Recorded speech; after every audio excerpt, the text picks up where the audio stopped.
হুজুর আলাইহিস সালাতু ওয়াস সালাম যখন বয়ান শুরু করতেন, এক তো হুজুরের নুরানি চেহারার আকর্ষণ, দ্বিতীয়ত কোরআনের বয়ানের আকর্ষণে আমরা শুধু সামনের দিকে আগাইতাম।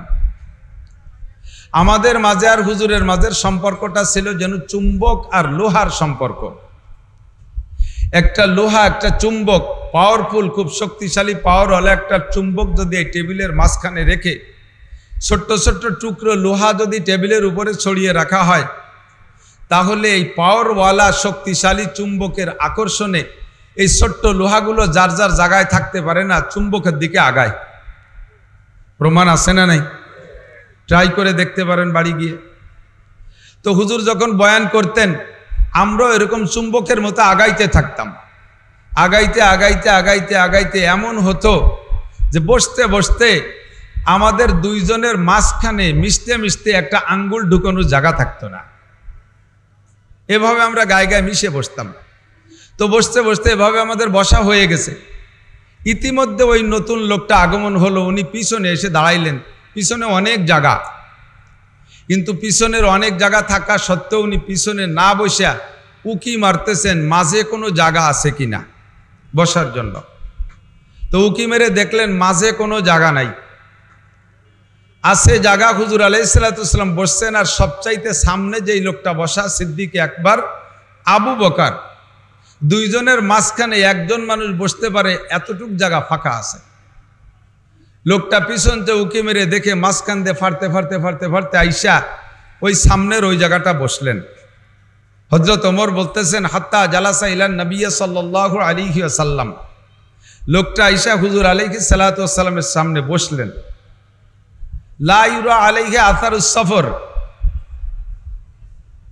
ওয়ালা লা ইউরা আলাইহি আসারুস সফর ওয়ালা ইয়ারিফুহু মিন্না আহাদুন শাদীদু বায়াজিস সিয়াব ওয়া শাদীদু সাওয়াদিস শার। লোকটার বাস্তব অবস্থা ছিল এমন, লোকটাকে আমরা কেউ চিনি না। আমরা শামে ব্যবসা করি, সিরিয়ায় ব্যবসা করি, বিভিন্ন দেশে ব্যবসা করি, বাণিজ্যিক সূত্রে এলাকার ছোট বড় অনেককে আমরা চিনতাম, কিন্তু এই লোকটাকে কেউ আমরা চিনি না। তো যেহেতু লোকটাকে চিনি না, সেহেতু লোকটা মুসাফির। আমাদের আশেপাশে 50, 60, 100 কিলোমিটারের মধ্যে হলেও আমরা তাকে চিনি, আমাদের সামাজিকতার অবস্থায় আমরা তাকে চিনি। কিন্তু এই লোকটাকে চিনি না, তাতে বোঝা যায় যে সে 100 কিলোমিটারের দূরের মানুষ। আর শরীয়তের পরিভাষায় মুসাফির বলে, আমাদের এখনকার ইংরেজি হিসাবে 78 কিলোমিটারের দূরের মানুষ, 78 কিলোমিটারের দূরের মানুষ যদি আসে তাহলে সে লোকটা মুসাফির। যেমন আমি আজকে মুসাফির, আমি 78 কিলোমিটারের দূরের থেকে আসছি। তো এই লোকটাকে আমরা কেউ চিনি না, অবশ্যই লোকটা মুসাফির। তো মুসাফির হলে তার ভিতরে কয়েকটা বৈশিষ্ট্য থাকে। একটা হলো লং জার্নি, সফর, মরুভূমির দেশে যদি সফর করে আসে তাহলে সাদা কাপড়, পরিষ্কার কাপড় পরে আসলে লম্বা সফরের কারণে কাপড় অতটা পরিষ্কার থাকে না, কাপড় ময়লা হয়ে যায়। আমি আমার গাড়িতে আসছি, গাড়ির ভিতরে বসে আসছি, কাপড়টা অনেক সুন্দর পরিষ্কার কাপড় পরে আসছি। সারাদিন গাড়িতে চলতে চলতে আমার কাপড়টা অনেকটা ময়লা হয়ে গেছে। এই হিসাবে লোকটার কাপড় ময়লা হওয়ার কথা ছিল, কিন্তু কাপড় ময়লা না, শাদীদু বায়াজিস সিয়াব। গায়ের কাপড় এমন সাদা, জীবনও কোনোদিন এমন সাদা দেখিনি। মনে হয় যেন পাশে বাসা, ওখান থেকে নতুন কাপড় পরে বেরিয়ে আসছে।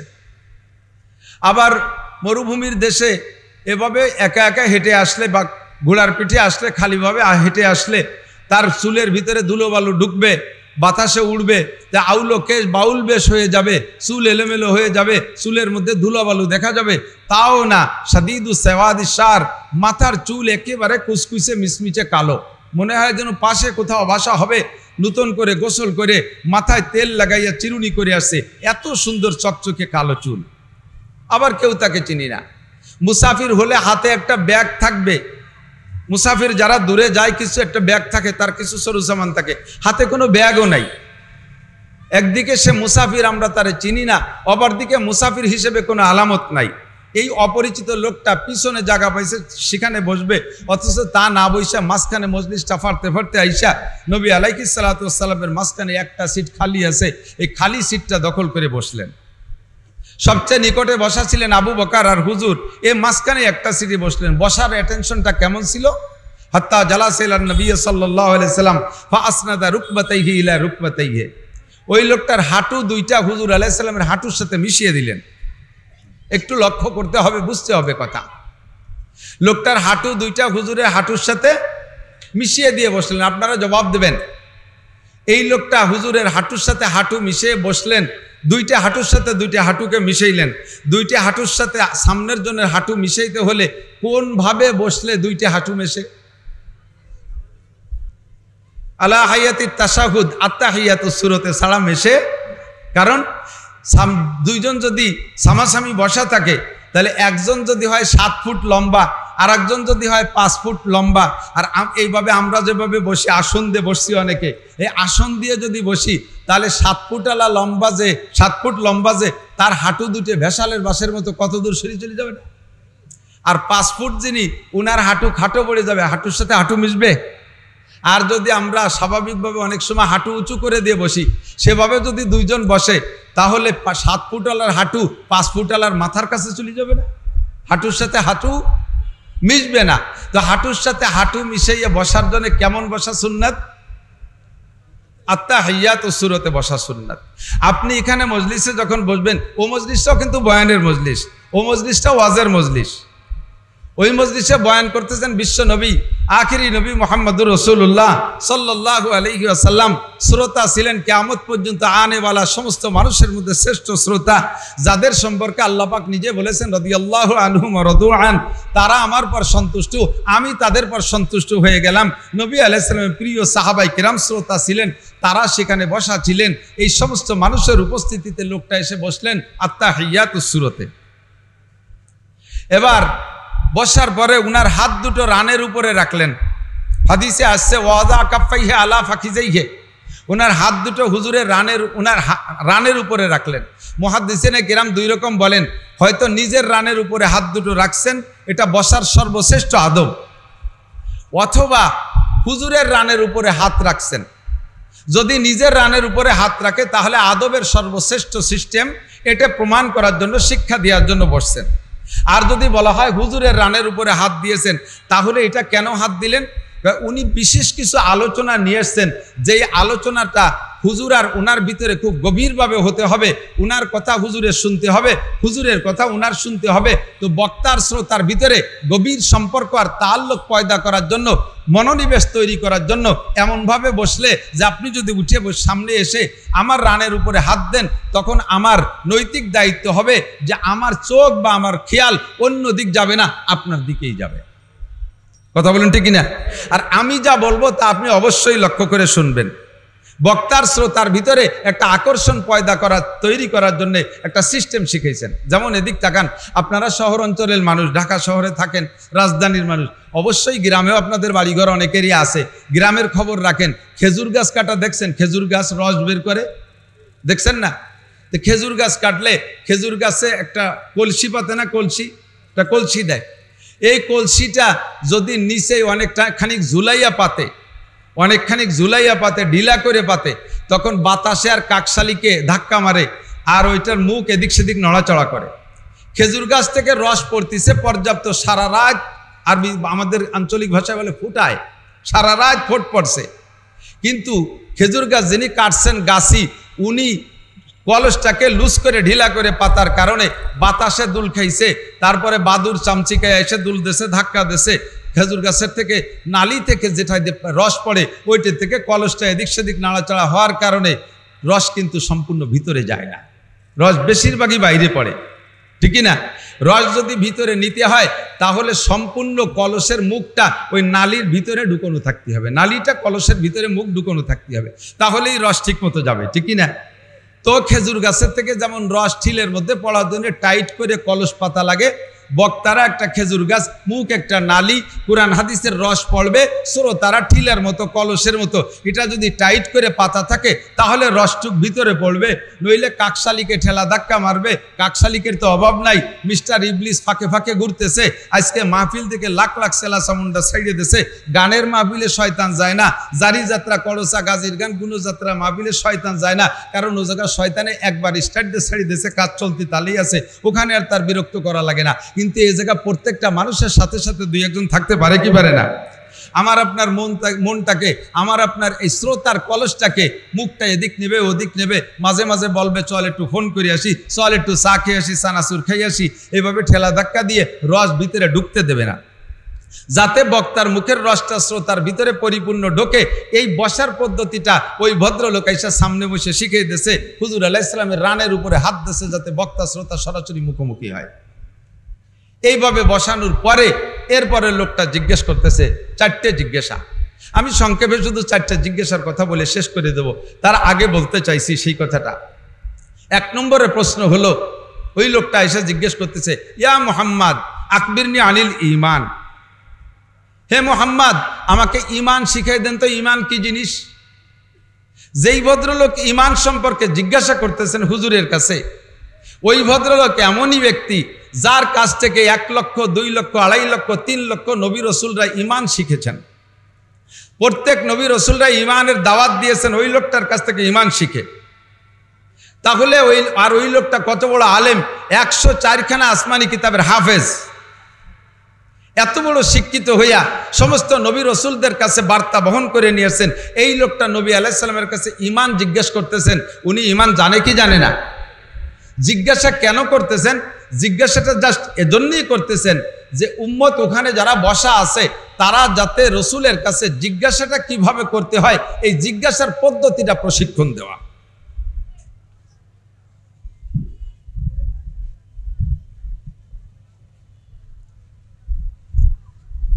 কিয়ামত পর্যন্ত হাদিসটা থাকবে, চলবে।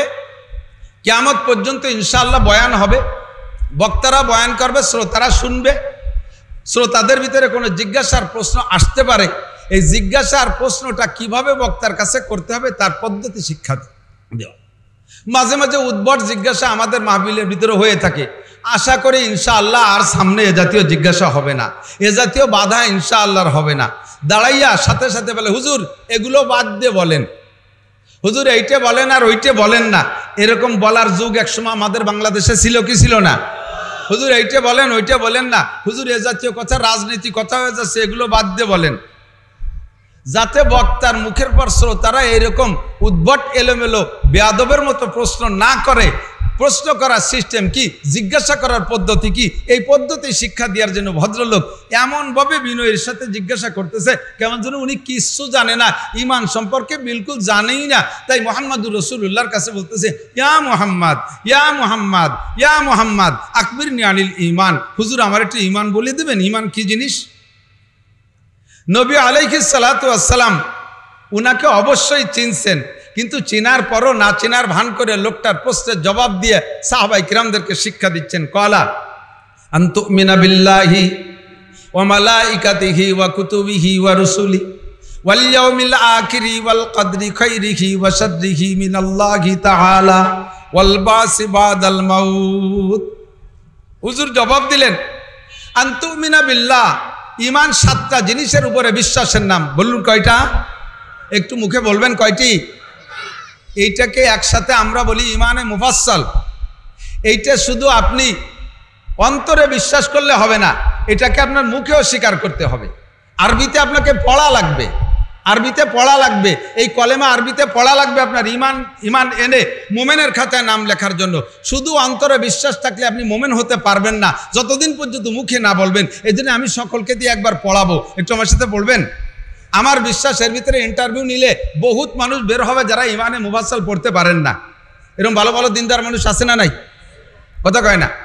আরে কলেমা লা ইলাহা ইল্লাল্লাহু মুহাম্মাদুর রাসূলুল্লাহ এও পড়তে পারে না, এরকম মুসলমান আছে না নাই? আমি একবার গেছি এক এলাকায় মাহফিলে, জায়গার নাম বলবো না, সেই এলাকার মানুষ থাকলে হয়তো মনে মনে লজ্জা পাবে।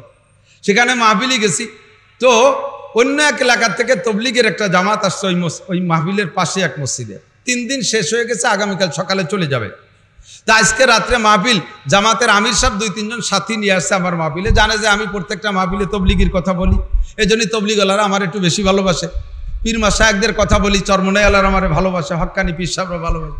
তো ওই তবলিগের ওই আমির সাহেব আইসা, আমি স্টেজে যার আগে ঘরে বসা অবস্থায় আমার সাথে একটু খোঁজ গল্পের ভিতর দিয়ে বলতেছে, হুজুর আপনি সারা বাংলাদেশে তবলিগের গল্প করে বেড়ান, তবলিগের তশকিল করেন, আপনার নিজের এলাকায় এই জায়গায় তবলিগ করেন না? বলে হ্যাঁ তাও তো করি। কয় না, তা তো মনে হয় না। বলে ঘটনা কি? আমি এই মসজিদে 3 দিন আসছি, প্রথম দিন আইসে মুসল্লিদেরকে বসাইয়া কলেমার ইন্টারভিউ নিছি, তাতে অর্ধেক মানুষ কলেমা পারে না। অর্ধেক মুসলমান মসজিদে নামাজ পড়তে আসে, কলেমা পারে না, প্রথম কলেমাই পারে না। এরপরে এই 2 দিন শিখানোর পরে মোটামুটি সবাই পারে গেছে, 3 বুড়ো মোটে পারেই না, আজও পারে না। এই 3 বুড়োরে আজকে ইশার নামাজের পরে কলেমার ইন্টারভিউ নিলাম। আজকেও পড়াইতে যে আমি পড়ানোর পরে আজও পড়াইছি, তারপরে জিজ্ঞেস করলাম বলেন তো কলেমা। এই 3 বুড়োর একই কলেমা, লা ইলাহা মুহাম্মাদুর রাসূলুল্লাহ, ইল্লাল্লাহ কয় না, লা ইলাহা মুহাম্মাদুর রাসূলুল্লাহ। দিলাম ধমক, মিয়া 60 বছর 70 বছর বয়স হয়ে গেছে, নামাজ পড়তে পড়তে কপালে দাগ হয়ে গেছে, কলেমাটাই যদি তুমি পড়তে না পারো তাহলে নামাজের কি গুড়ার ডিম পারো? সূরা কিরাত তুমি কি পারো? আলহামদুলিল্লাহ সূরা তুমি কি পারো? সূরা ইখলাসের কি পারো? তুমি আত্মাহিয়াত কি পারো? তুমি দোয়া কুনুতের কি পড়ো? তুমি কলেমাটাই পড়তে পারো না। তো বুড়ো আমারে ধমক দিয়ে, কামিয়া কলেমা কি ভুল পড়ছি? কলেমা তো হবে এই, আপনি পড়ে নেই। কয় যে সব জায়গার কলেমা একরকম না। আপনাকে এলাকার কলেমার মধ্যে ইল্লাল্লাহ আছে, আমাকে ওপারে কলেমা ইল্লাল্লাহ আছে, এইবারে কলেমায় নাই। তো কলেমা কি জেলায় জেলায় আলাদা কলেমা নাকি? কথা বলেন, একটু বলেন, জেলায় জেলায় আলাদা কলেমা? অনেক কিছু আমরা আঞ্চলিক বানাই নিছি, বলতে গেলে গায়ে পড়বে, এজন্য আমি সব কথা সব দিক বলি না। একটু হিসাব নিকাশ করে কথা খেয়াল করে বুঝে নিতে হবে। কলেমা সারা পৃথিবীতে একই রকম। কথা বলেন ঠিক ঠিক না? ভারতের একটা মহিলার বক্তব্য শুনেছিলাম, যে আমি নিজে হিন্দু মহিলা, আমি নিজে যদিও হিন্দু, তবে ইসলাম ধর্মের উপরে আমি দুর্বল, ইসলাম ধর্ম আমার ভালো লাগে, আমি এখনো হিন্দু, তবে ইসলাম আমার ভালো লাগার কারণ হলো আমার ভারতে 21টা প্রদেশ আছে, ভারতের 21টা প্রদেশের 21 জন দেবতা, 21 জন ভগবান। এ প্রদেশে যাকে ভগবান মানে আর এক প্রদেশে তারে মানে না। আর এই ভগবান শব্দ বুঝাইতে যাইয়া এক এক ভাষায় এক এক রকম, কোনো ভাষায় এক এক ভাষায় এক এক রকম বলে। আমরা ভগবান বলি, আর একজনরা আর একটা বলে, আর একজনরা আর একটা বলে। এই সব মিলিয়ে দেখলাম আমাদের এই হিন্দু ধর্মের ভিতরে সবচাইতে জগা খেচড়ি। অথচ ইসলামের ভিতরে দেখি বাংলাদেশের মুসলমানদের সৃষ্টিকর্তাও তারা বলে, জোরে বলেন কি? আমেরিকার মুসলমানদের সৃষ্টিকর্তার নাম কি? জাপানের মুসলমানদের সৃষ্টিকর্তার নাম কি? উনি প্রায় 100টা দেশের নাম বলল। সারা পৃথিবীর মুসলমানরা এক আল্লাহ বিশ্বাসী, তাদের কলেমা লা ইলাহা ইল্লাল্লাহ মুহাম্মাদুর রাসূলুল্লাহ। আল্লাহ ছাড়া কোনো মাবুদ, জোরে বলেন, আসতে বলেন কেন? ভয় পাওয়ার দিন শেষ। কথা বলেন ঠিক ঠিক না? আল্লাহ ছাড়া কোনো মাবুদ। আর নবী, শেষ নবীর নাম কি? মুহাম্মাদুর রাসূলুল্লাহ সাল্লাল্লাহু আলাইহি ওয়াসাল্লাম। হুজুর বলেন, আনা খাতামুন নবিয়্যিন লা নাবিয়্যা বাদি, আমি শেষ নবী, আমার পরে আর কোনো নবীর দরকার হবে? কথা বলেন হবে? কাজেই আমরাও দীর্ঘকাল পর্যন্ত বলে আসতেছি, বাংলাদেশ সংখ্যাগরিষ্ঠ মুসলিম কান্ট্রি, কোনো সরকারকে দিয়ে আমরা একটা জিনিস ঘোষণা দিয়াইতে পারি নাই। আমাদের অন্তর্বর্তীকালীন সরকার আমাদের বর্তমান বাংলাদেশের অধিকাংশ মানুষের পছন্দের সরকার। এই সরকারের কাছে আমরা দাবি করব, যত কাজগুলো সংস্করণ করবেন, অবশ্যই আমরা সংস্করণের নাম নিয়ে আসছেন। কথা বলুন ঠিক ঠিক না? আমরা দায়িত্ব দিয়েছি আপনারা সংস্করণ করবেন। শুধু সংবিধানের ভিতরে যেগুলো লিখে গেছে সেগুলোর সংস্করণ না, ইসলামের দৃষ্টিকোণ থেকেও যে সমস্ত জায়গা ঘাপলা আছে সে জায়গাও সংস্করণ করবেন। বাংলাদেশ থেকে, বাংলাদেশ জাতীয় সংসদ থেকে সংসদীয়ভাবে কাদিয়ানি ফেরকাকে কাফের বলে ঘোষণা দিতে হবে। কাদিয়ানিরা মুসলমান না কাফের? গোলাম আহমদ কাদিয়ানি মুসলমান না কাফের? তাকে যারা কাফের বলবে না, তাদেরও ইমানে ঘাটতি আছে। কথা বলুন ঠিক ঠিক না? আমরা এক বাক্যে স্বীকার করি, লা ইলাহা ইল্লাল্লাহ মুহাম্মাদুর রাসূলুল্লাহ। আমাদের কলেমার মধ্যে কোনো ভেজাল। নবী আলাইহিস সালাতু ওয়াস সালামের অত্যন্ত প্রিয় চাচা খাজা আবু তালেব, এনাকে খাজা বলার কোনো দরকার নেই। আমরা খাজা শব্দ ফার্সি শব্দ, সম্মানী ব্যক্তির জন্য খাজা ব্যবহার। খাজা মঈনুদ্দিন চিশতি, খাজা নিজামুদ্দিন আউলিয়া এভাবে বলি না। তো আবু তালেব কাফের, চির জাহান্নামী, কোনো সন্দেহ নেই। 1 সেকেন্ডও জান্নাতে যাবে না। শুধু পায়ে, সারা গায়ে কোথাও আগুন লাগবে না, শুধু পায়ে থাকবে 2টা আগুনের জুতা পরানো। হুজুর আলাইহিস সালাম বলেছেন। তো এই হুজুর এই কথা বলার পরে কথা এসে গেলে একটু বলে যেতে হয়। সাহাবা জিজ্ঞেস করলে, হুজুর তা খাজা আবু তালেবের সারা গায়ে ভালো থাকবে, আগুন লাগবে না, পায়ে জুতা দুটো আগুনের থাকবে কেন? তো হুজুর বললেন, আমার চাচা আমাকে মোহাব্বত কইরা কখনো মাথায় উঠাইছে, মাথায় তুলছে, এজন্য মাথায় আগুন লাগবে না। কখনো মুখের সাথে আমাকে স্পর্শ করছে, এজন্য মুখে আগুন লাগবে না। আমি আমার চাচার পিঠের উপরে বসছি, এজন্য পিঠে আগুন লাগবে না। বুকের সাথে জড়িয়ে ধরতেন, এজন্য বুকে আগুন লাগবে না। হাত দিয়ে জড়িয়ে ধরতেন, এজন্য হাতে আগুন লাগবে না। গায়ের বিভিন্ন জায়গায় স্পর্শ করেছেন, এজন্য আগুন লাগবে না। আমার চাচা ছোটবেলা থেকে আমাকে ভালোবাসে, মোহাব্বত করে, স্নেহ করে, জীবনেও আমার পর রাগ করেও বা কোনোভাবে তার পা দুটো আমার গায়ে লাগায় নাই। যদি কোনোদিন রাগ করে আমার সাথে পা দুটো লাগাইতো, তাহলে আমার চাচা জান্নাতে না গেলেও জাহান্নামে গেলেও তার সারা গায়ে কোথাও আগুন স্পর্শ করতো না।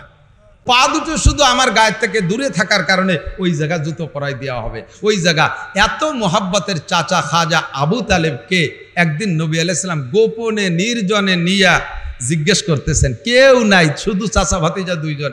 জিজ্ঞাসা করতেছে, চাচা আল্লাহ কি সত্যি, আল্লাহ কি আছে?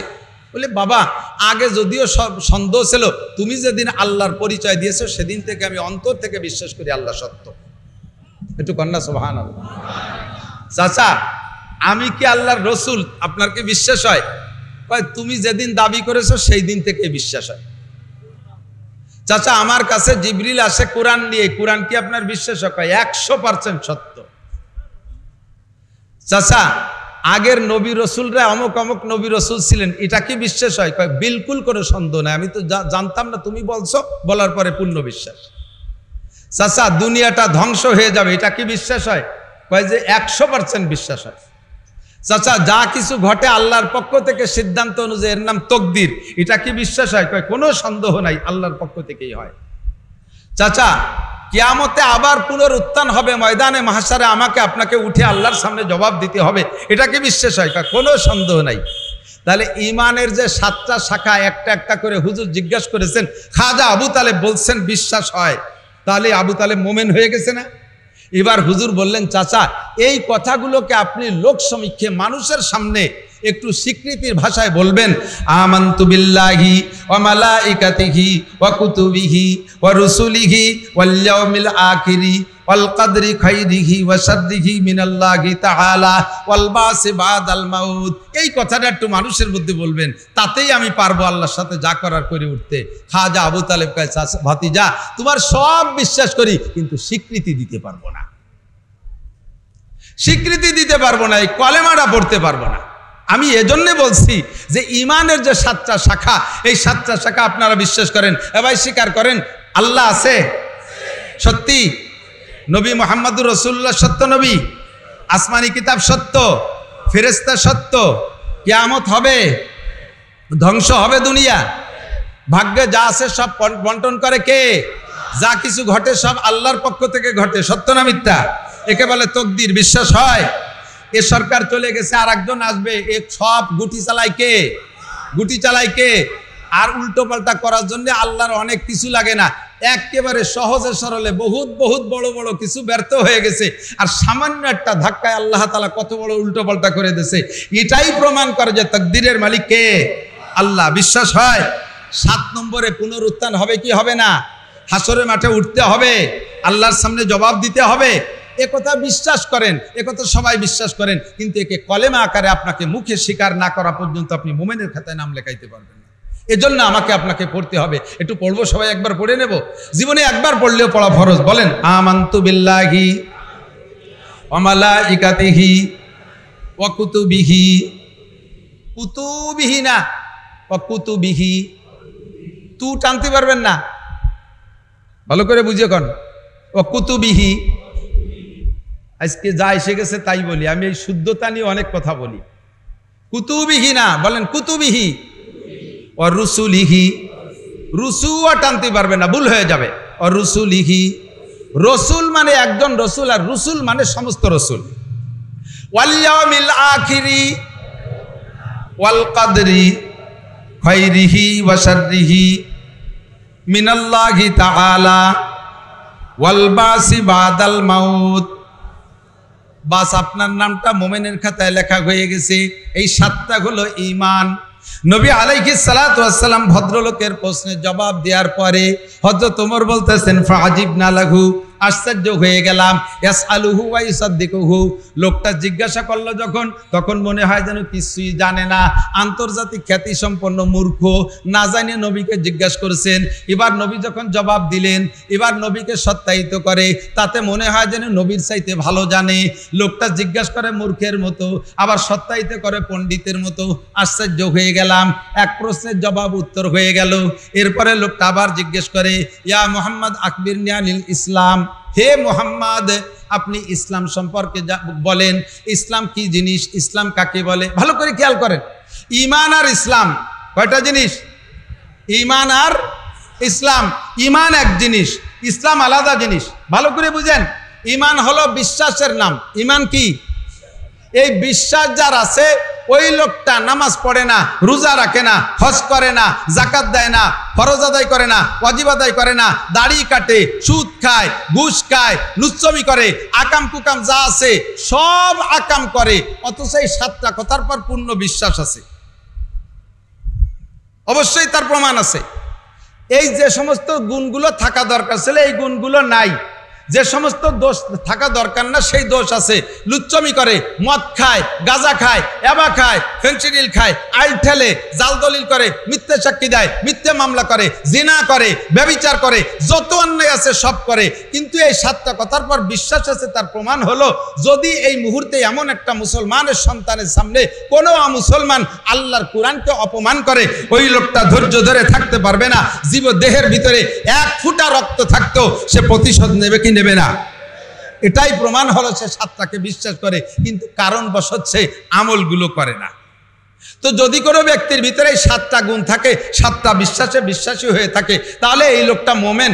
আর মোমেন হওয়ার পরে ওই লোকটা যদি নামাজ কালাম নাও পড়ে, অন্যান্য সব গুনাহ করে, ইবাদত নাও করে, এই 7টা গুণ তার ভিতরে থাকার কারণে কিয়ামতের ময়দানে এক একটা গুনার কারণে 7000 বছর করে জাহান্নামে পোড়ার পরে, কোটি কোটি কোটি কোটি বছর জাহান্নামে পোড়ার পরে অবশেষে ঈমানের বদৌলতে জান্নাতে যাবে। বলবেন না সুবহানাল্লাহ?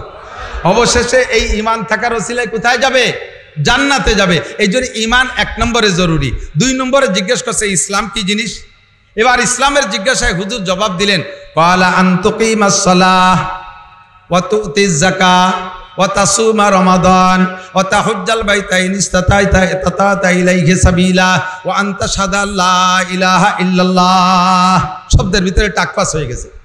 হুজুর জবাব দিলেন ইসলাম হলো 1 নম্বরে মুখে পড়তে হবে আশহাদু আল্লা ইলাহা ইল্লাল্লাহু ওয়া আশহাদু আন্না মুহাম্মাদান আবদুহু ওয়া রাসূলুহু। আমি সাক্ষী দিতেছি আল্লাহ ছাড়া কোনো মাবুদ। আমি আরো সাক্ষ্য দেই যে মুহাম্মাদুর রাসূলুল্লাহ সাল্লাল্লাহু আলাইহি ওয়াসাল্লাম আল্লাহ তাআলার বান্দা ও রাসূল। বলেন বান্দা ও রাসূল, এই কথা আমি সাক্ষী দেই। 1 নম্বরে ইসলাম। 2 নম্বরে আন তুকিমাস সালাহ, নামাজ কায়েম করো। ইসলামের 2 নম্বর কি ভাই? নামাজ কায়েম করো। 3 নম্বরে তাসুমা রমাদান, রমজান মাস পাইলে রোজা রাখবা। 4 নম্বরে তাহুজ্জাল বাইতা ইন ইসতাতা'তা ইলাইহি সাবিলা ওয়া তুতিজ যাকাত, 4 নম্বরে যাকাত দিবা আল্লাহ তাআলা যদি মাল দেয়। 5 নম্বরে ওয়া তাহুজ্জাল বাইতা ইন ইসতাতা'তা ইলাইহি সাবিলা, আল্লাহ তাআলা যদি তোমাকে তৌফিক দেয়, আর্থিক তৌফিক, শারীরিক সুস্থতা ইত্যাদি বাধা যদি না থাকে, তাহলে এর নাম হলো হজের তৌফিক হওয়া। ব্যাখ্যা দিতে গেলে অনেক সময় লাগবে, আমি এদিকে বয়ান করবো না, এসে গেছে বলে যাচ্ছি শুধুমাত্র হাদিসটা। এরপরে কি করবা? এই 5টা কথার পর আমল করবা, এর নাম হলো ইসলাম। বলার পরে ওই লোকটা আবার কয় সাদাক্তা, ঠিকই বলেছেন। হযরত ওমর আবারও বলেন যে ইয়াসআলুহু ওয়া ইউসাদ্দিকু, এ কি আজীব তামাশা। জিজ্ঞাসা করে মূর্খের মতো, আবার নবী আলাইহিস সালাতু ওয়াস সালামকে সত্যায়িত করে পণ্ডিতের মতো। এরপরে জিজ্ঞেস করছে ইয়া রাসূলুল্লাহ মাল ইখলাস ওমাল ইহসান। 2 রকমই আসছে। ইখলাস কি জিনিস? আমরা বলি না ইখলাস, ইখলাসের সাথে কাজ করেন, ইখলাসের সাথে কাজ করেন। এই ইখলাস কি জিনিস? ইখলাস কাকে বলে? তো হুজুর আলাইহিস সালাম বলেন ইখলাস হলো আনতা আবুদাল্লাহা কাআন্নাকা তারাহু। ইখলাস হলো প্রত্যেকটা ইবাদত তুমি করবা, প্রত্যেকটা ইবাদত করবা, এমন সংকল্প করবা ইবাদতের ভিতরে কান্নাকা তারাহু, কেমন যেন তুমি আল্লাহকে দেখতেছো। নামাজে দাঁড়াইবা এমন ভাবে সংকল্প যেন তুমি আল্লাহকে দেখতেছো, আল্লাহর সামনে দাঁড়াইছো, তোমার জায়নামাজটা নিয়ে তুমি উঠতে উঠতে উঠতে উঠতে আরশে আজিমে চলে গেছো। আসসালাতু মিরাজুল মুমিনিন, নামাজ হলো মুমিনের মেরাজ। তুমি জায়নামাজটা নিয়ে সংকল্প করো, উঠতে উঠতে আল্লাহ পাকের আরশে আজিমে চলে গেছো। আল্লাহ পাকের কুরসিতে আল্লাহ চেয়ারে বসা আছে, তুমি আল্লাহ পাকের সামনে আসো, আল্লাহকে দেখতেছো। আল্লাহকে দেখা অবস্থায় সামনে রাইখা কেমন দাঁড়ানো দরকার তুমি সেরকম দাঁড়া হবা, কেমন রুকু দেওয়া দরকার সেরকম রুকু দিবা, কেমন সামি আল্লাহ বলা দরকার সেরকম বলবা, কেমন সিজদা দেওয়া দরকার সেরকম দিবা, কেমন বসা দরকার সেরকম বসবা। এইরকম সুন্দর করে নামাজ হবে তোমার, কেমন যেন তুমি আল্লাহকে দেখতেছো। তুমি নামাজের মধ্যে আল্লাহকে দেখতেছো মনে করে নামাজ পড়বা। তিলাওয়াত যখন করবা মনে করবা কুরআনে কারীমের মধ্যে আল্লাহ আছে। রোজা যখন রাখবা তখন মনে করবা রোজার মধ্যে আল্লাহ আছে। আমার রোজা আমার আল্লাহ দেখতেছে, আল্লাহর সামনে আমি রোজা রাখা, এই রোজার ভিতরে কোনো অন্যায় করতে পারবো না। জিকিরে যখন বসবা তোমার প্রত্যেকটা জিকির আল্লাহ শুনতেছে, এমন ভাবে তুমি সংকল্প করে ইবাদত করবা। আনতাবুদাল্লাহা কাআন্নাকা তারাহু, প্রত্যেকটা ইবাদত করবা, সংকল্প করবা কেমন যেন আল্লাহকে দেখতেছো। গুনার কাজ যদি তোমার সামনে আইসা যায়, গুনাহ যদি তুমি করো, গুনাহ থেকে ফিরে আসার জন্য তোমাকে তিনটে কথার পর খেয়াল রাখলে তুমি গুনাহ থেকে ফিরতে পারবা। হে আমার যুবক ভাইরা লক্ষ্য করো, আমার মুরব্বী বাবারা লক্ষ্য করেন, আমার ব্যবসায়ী ভাইরা লক্ষ্য করেন, পর্দার আড়ালের মা বোনরা খেয়াল রাখেন। গুনাহ থেকে ফিরে আসার জন্য আপনাকে তিনটে কথা স্মরণ করতে হবে, তাহলে আপনি গুনাহ থেকে ফিরতে পারবেন। এক নম্বরে গুনাহ, যেমন ইবাদতের মধ্যে আল্লাহকে স্মরণ করা। গুনাহ করার সময় আপনি গুনাহ থেকে ফিরে আসার জন্য আপনি সংকল্প করবেন যে আপনি যে হালাতে গুনাহ করতেছেন এই হালাতটা আল্লাহ দেখে কি দেখে না? কথা কয় না? সিপা চাপার ভিতরে যাইয়া গাজা খালি তো আল্লাহ দেখে না।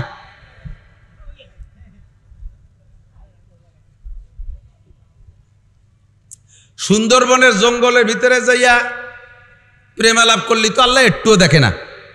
কথা কয় না? দেখে দেখে। ঘরের ভিতরে দরজা আটকাইয়া গুনাহ করলে আল্লাহ দেখে, সত্যি দেখে। আমাদের ওই পাশে আমি একটা ফরিদপুরে একটা মাহফিলে গিয়েছিলাম। তো মাহফিলে যাওয়ার পরে মাহফিল শেষ করে বিদায় নেব, তো আমার শুরু থেকে শেষ পর্যন্ত একটা খাদেম, একটা যুবক, মাথায় বড় পাগড়ি, ফিসফিসে পাতলা দাড়ি, বড় জুব্বা গায়ে, কথার বাচন ভঙ্গি সব কিছুতে আমি মুগ্ধ হয়ে যাচ্ছি। পাশে খাবাসপুর মাদ্রাসা, আমি মনে করছি ওই মাদ্রাসার উপরের কোনো জামাতের ছাত্র হবে। তো বিদায় নেওয়ার সময় ছেলেটা আমারে বলতেছে, হুজুর আমি কোথায় থাকি, আমার রুমটা একটু দেখে একটু কদম দিয়ে বরকত দিয়ে যাবেন। আমি বললাম যে এত খেদমত করলো যখন, তার আবেগ মোহাব্বত, অনেক সময় মোহাব্বতে এরকম করে, জড়াই ধরে মোহাব্বতে, একেবারে গলা জড়াই ধরে। আগে একদিন ফেরিতে আসতেছি, সে সময় ফেরি চলতো, ফেরিতে উঠছি, এক যুবক ফেরির ওই মাথাতে আমারে দেখে দৌড়ই চলে আসে, মানুষের ভিতরে মার মার করে আসে, জড়াই ধরে কয়, হুজুর আমি আপনার কঠিন ফ্যান। আমি ফ্যান মানে? আমি ফ্যান তো ইংরেজি বুঝি না। ফ্যান মানে ভক্ত।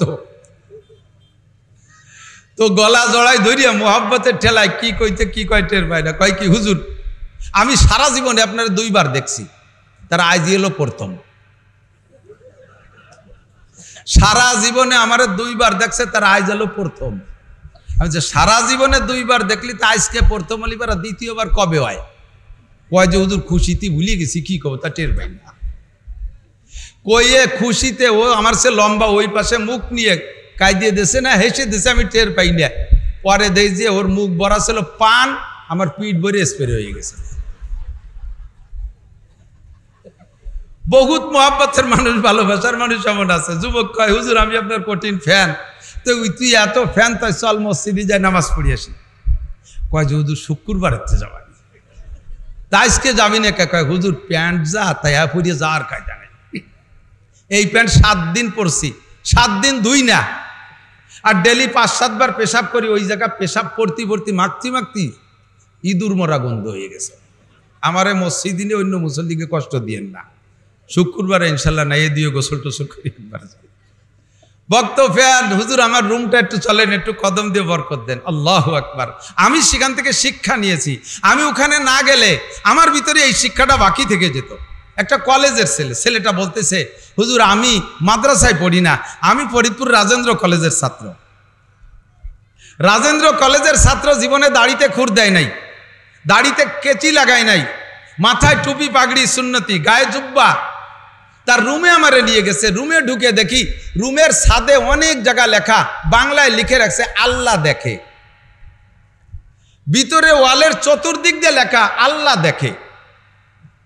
আমি কই তুমি এ কি করছো? কয় হুজুর আপনার বয়ানের থেকে শুনেছি গুনাহ করার সময় যদি মনে কল্পনা করতে পারি যে আমার এই হালাতটা আল্লাহ দেখে, তাহলে আমাকে তো আল্লাহ দেখে, তা আল্লাহর সামনে আমি কিভাবে গুনাহ করি?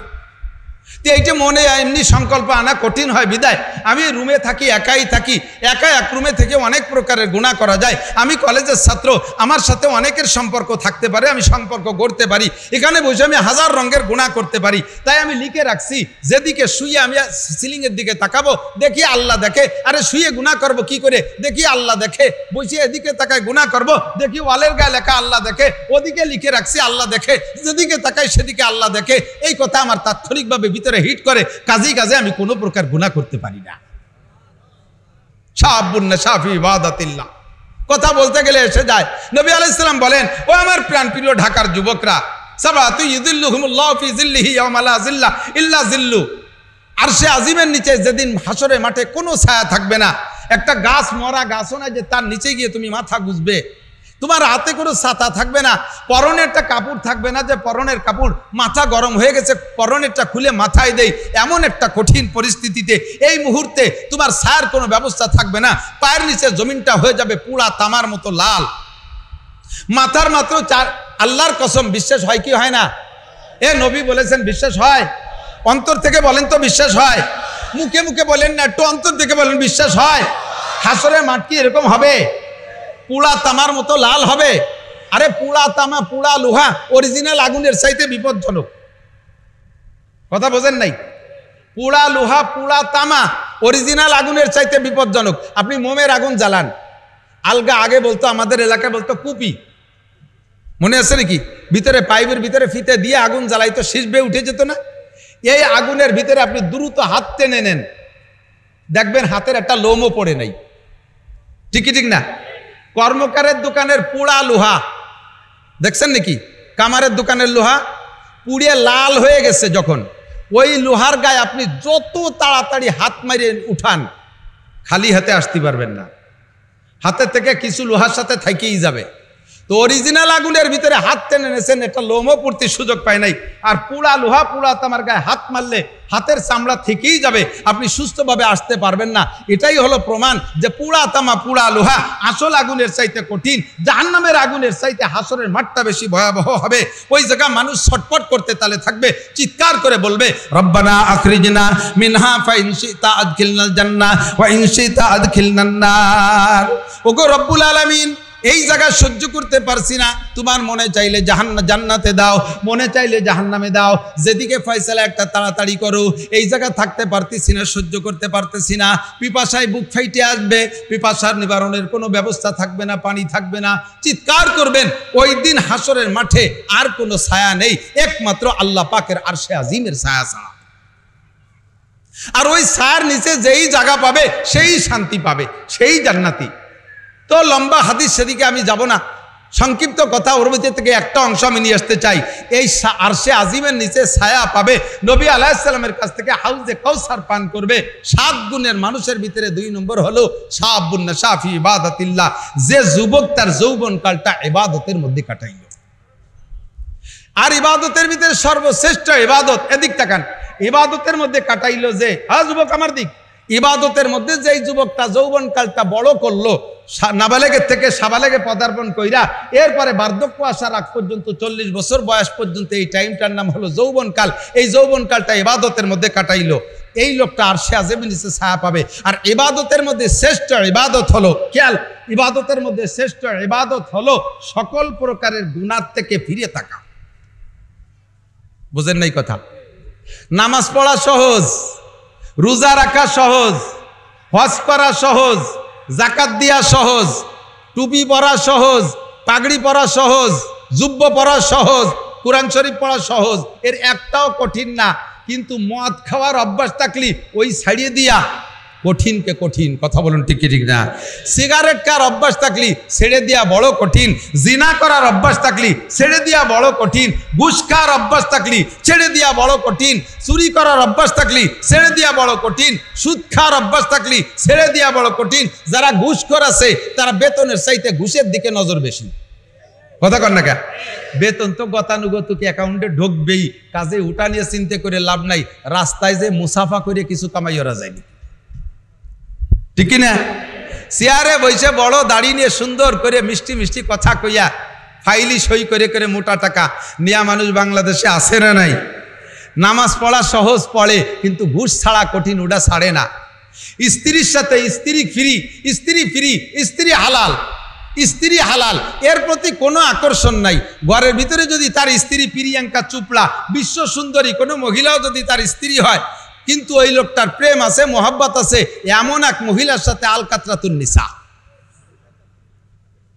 একেবারে কাউসার মতো কালা, সেই মহিলার সাথে প্রেম করছে। সুন্দরী স্ত্রীটা তার ভালো লাগে না, তার সে কালো মহিলাটার সাথে সম্পূর্ণ সম্পর্ক, ইনকাম করে সব বস্তা ভরে সেই জায়গা ডালে। ওখান থেকে উঠে আসা বড় কঠিন। স্ত্রীর সাথে সম্পর্ক করা যত কঠিন, তার চাইতে বেশি কঠিন ওই জায়গা থেকে উঠে আসা, কথা বলুন ঠিক ঠিক না? এজন্য সর্বশ্রেষ্ঠ ইবাদত হলো শাবুন্না শাফি ইবাদাতিল্লাহ। আমার প্রাণপ্রিয় যুবক, তোমাদেরকে পরামর্শ দেব, এই যৌবনকালটা ইবাদতের মধ্যে কাটাও, যৌবনকালটা ইবাদতের মধ্যে কাটাও। সংক্ষেপে একটু বলে যাই, কথা লম্বা হয়ে যাবে, বেশি রাত করবো না। আমার কথা ছিল 11টা পর্যন্ত বয়ান করব। সারাদিন অনেক কষ্ট করছি, পরিশ্রম করছি। আর সিজনের শুরু, এমনি নিয়ম আছে, যখন চালু হয়ে যাবে কয়েকদিন পর শীতকালে, তখন ডেলি 2-3টে মাহফিল করবো, কিন্তু কষ্ট হয় না। 6 মাস বসে রয়েছে, আজকে তেল শুরু, এই স্টার্ট দ্বিতীয় কষ্ট হয়ে যাচ্ছে। আর গরম তো গরমে বেশি কষ্ট হয়। মুক্তাসার কথা বলবো, যুবক, তোমার সব কিছুকে তুমি ইবাদত বানায় নিতে পারো, সব কিছুকে ইবাদত বানায় নিতে পারো। তোমার দৈনন্দিন সব কাজ, প্রত্যেকটা কাজ, ব্যবসাকে তুমি ইবাদত বানাইতে পারো। তোমার ইবাদত করার জন্য আলাদা মসজিদই পড়ে থাকা লাগবে না, তবলিগি 12 মাস কাল সিল্লে দেওয়া লাগবে না। তোমার ইবাদত করার জন্য পীরের খানকায় পড়ে থাকা লাগবে না, ইবাদত করার জন্য তোমার মাদ্রাসায় পড়া লাগবে না। তুমি স্কুল কলেজের ছাত্র, ইবাদত করবা। তোমার সব ইংরেজি লেখাপড়া তোমার ইবাদত হবে, তুমি ইংরেজি পড়বা, উদ্দেশ্য থাকবে আমি যদি ভালো ইংলিশম্যান হতে পারি, ভালো ইংলিশম্যান হতে পারি, তাহলে আমি বহির্বিশ্বে ইংল্যান্ডে যাইয়া, ইংরেজ দেশে যাইয়া আমি দাওয়াত ও তবলিগের কাজ করব। এই জন্য আমি ইংরেজি পড়তেছি। খুদার কসম, তুমি ইংরেজিতে যত বই পুস্তক পড়বো, ইংরেজি শিখে কলেমার দাওয়াত দেওয়ার নিয়ত করে, তাহলে তোমার সারা জীবনের সমস্ত ইংরেজি বই পড়ার প্রত্যেকটা অক্ষরে অক্ষরে, হরফে হরফে একটা একটা করে নেকি পেয়ে যাবা। তোমার ইবাদত কত সহজ হয়ে গেছে। যুবক, তুমি নিয়ত করো, আমি যদি জেনারেল বড় উচ্চ শিক্ষিত হতে পারি, আমি যদি সরকারি বড় অফিসার হতে পারি, আমি যদি একজন ডিসি হতে পারি, তাহলে আমার ডিস্ট্রিক্টটাকে আদর্শ ডিস্ট্রিক্টে পরিণত করব। আমার অধীনস্থ যত অফিসার থাকবে কেউকে ঘুষ খেতে দেব না। আমার ডিস্ট্রিক্টের ভিতরে নামাজ বাস্তবায়ন করব। আমার ডিস্ট্রিক্টের ভিতরে দিনের কাজকে আমি অবাধে করতে দেব। আমার ডিস্ট্রিক্টে মাহফিল হতে গেলে বাধা দেব না। আমি এভাবে ডিস্ট্রিক্ট পরিচালনা করার নিয়তে ডিসি হতে যাচ্ছি। এই উপলক্ষে জেনারেল যত বই পুস্তক পড়বা, খুদার কসম সমস্ত পড়ালেখা তোমার নেকিতে পরিণত হয়ে যাবে। সহজ হয়ে গেছে না? কথা বলেন।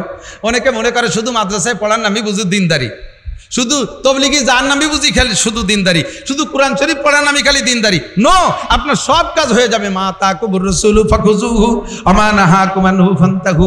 আল্লাহ পাক নিজেই বলেন, প্রত্যেকটা কাজের ভিতরে দেখবা 2টা দিক আছে। প্রত্যেকটা কাজের মধ্যে 2টা দিক আছে। একই কাজের ভিতরে 2টা দিক, একই কাজের মধ্যে 2টা দিক। এর একটা দিক বৈধ, আর একটা দিক অবৈধ। ইনকাম করা, টাকা ইনকাম করা, টাকা টাকাই, এই টাকা ইনকামের ভিতরে 2টা দিক আছে না নাই? বৈধ ইনকাম আর অবৈধ ইনকাম, বৈধ ইনকাম আর অবৈধ ইনকাম। বৈধ ইনকাম যদি করো, তাহলে এই ইনকামটাও ফরজ। আল্লাহর রাসূল নিজেই বলেন, কাসবুল হালালে ফরিদাতুন বাদাল ফরিদা।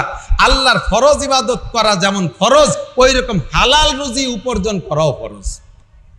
হালাল রুজি উপার্জন করা, এই উপলক্ষে আপনি যত পরিশ্রম করবেন, সমস্ত যা কিছু করবেন সব ইবাদতে পরিণত হবে। কাজে আলাদা কিছু করা লাগবে না, আপনার প্রত্যেক দিনের কাজ। আমার দোকানদার ভাইরা যারা আছেন, ব্যবসা বাণিজ্য করবেন, মিথ্যে কথা বলবেন না, মিথ্যে কসম খাবেন না, মাপে কম দেবেন না, মালে ভেজাল দেবেন না, সুদে টাকা আইনা পুঁজি বানাবেন না, চুরা টাকা দিয়ে পুঁজি বানাবেন না, ঘুষের টাকা দিয়ে পুঁজি বানাবেন না। হালাল টাকা দিয়ে পুঁজি বানাইয়া আপনি ব্যবসা করবেন বৈধভাবে। নবী আলাইহিস সালাতু ওয়াস সালাম বলেন, আত-তাজিরুস সাদুকুল আমিন ইউশারু ইয়াউমাল কিয়ামাতি মাল আম্বিয়া ওয়াস সিদ্দিকিন ওয়াস শুহাদা। ন্যায়নিষ্ঠ সত্য সঠিক ব্যবসায়ী, খেয়াল করেন, মৌলানা গুলজার, মৌলানা শহীদ, মৌলানা হাফিজুর রহমান সিদ্দিকী, মৌলানা মিজানুর রহমান আজহারি, মৌলানা আহমদ শফি সাহেব, মৌলানা কি বলা হয় শাইখুল হাদিস আল্লামা আজিজুল হক, এনাদের নাম আল্লাহ বলেন নাই, নবী বলেন নাই। নবী বলেছেন আত-তাজিরুস সুদুকুল আমিন, সত্য সঠিক ন্যায় নিষ্ঠা ব্যবসায়ী যারা, মুসলমান যদি হয়, যদি সে মোমেন আর মুসলমান হয়, আর তার ব্যবসা যদি সঠিক হয়, সে যদি সঠিক ব্যবসা করে, তার হাসর হবে কার সাথে জানেন? 1 নম্বরে মাল আম্বিয়া, নবীদের সাথে। কন্যা সুবহানাল্লাহ। ওয়া শুহাদা, বদর, উহুদ, খন্দকে যারা শহীদ হয়েছেন, এই শহীদদের সাথে তারা জান্নাতি। ওয়া সিদ্দিকিন, আবু বকর সিদ্দিকের মতো সিদ্দিকদের সাথে তারা জান্নাতি। করবেন ব্যবসা, নবীদের সাথে জান্নাতি। করবেন ব্যবসা, শহীদদের সাথে জান্নাতি। করবেন ব্যবসা, সিদ্দিকিনদের সাথে ব্যবসায়ী, তাহলে জান্নাতি। তাহলে বলেন এই ব্যবসা বাণিজ্য কি এটা দুনিয়া না আখিরাত হয়ে গেল? এটা আখিরাত হয়ে গেছে। ঠিক কি ঠিক না? কথা এদিক সরে চলে আসতেছি লম্বা। যে কথা বলতে চাইছি, আমাকে ইবাদত, আমি যদি ইবাদতের মাধ্যমে জীবন যাপন করতে পারি, তাহলে আমার যৌবন কালটা ইবাদতের মধ্যে কাটাইতে পারলে আমি কিয়ামতের ময়দানে জয় যুবক আর সে আজীবের নিচে ছায়া পাবা। এই যুবক ইবাদতের মধ্যে কাটানোর জন্য তোমাকে খেয়াল রাখতে হবে, যে কোনো গুনাহ করার সময় মনে কল্পনা রাখতে হবে, আমার এই গুনাহ করা অবস্থায় কে দেখে?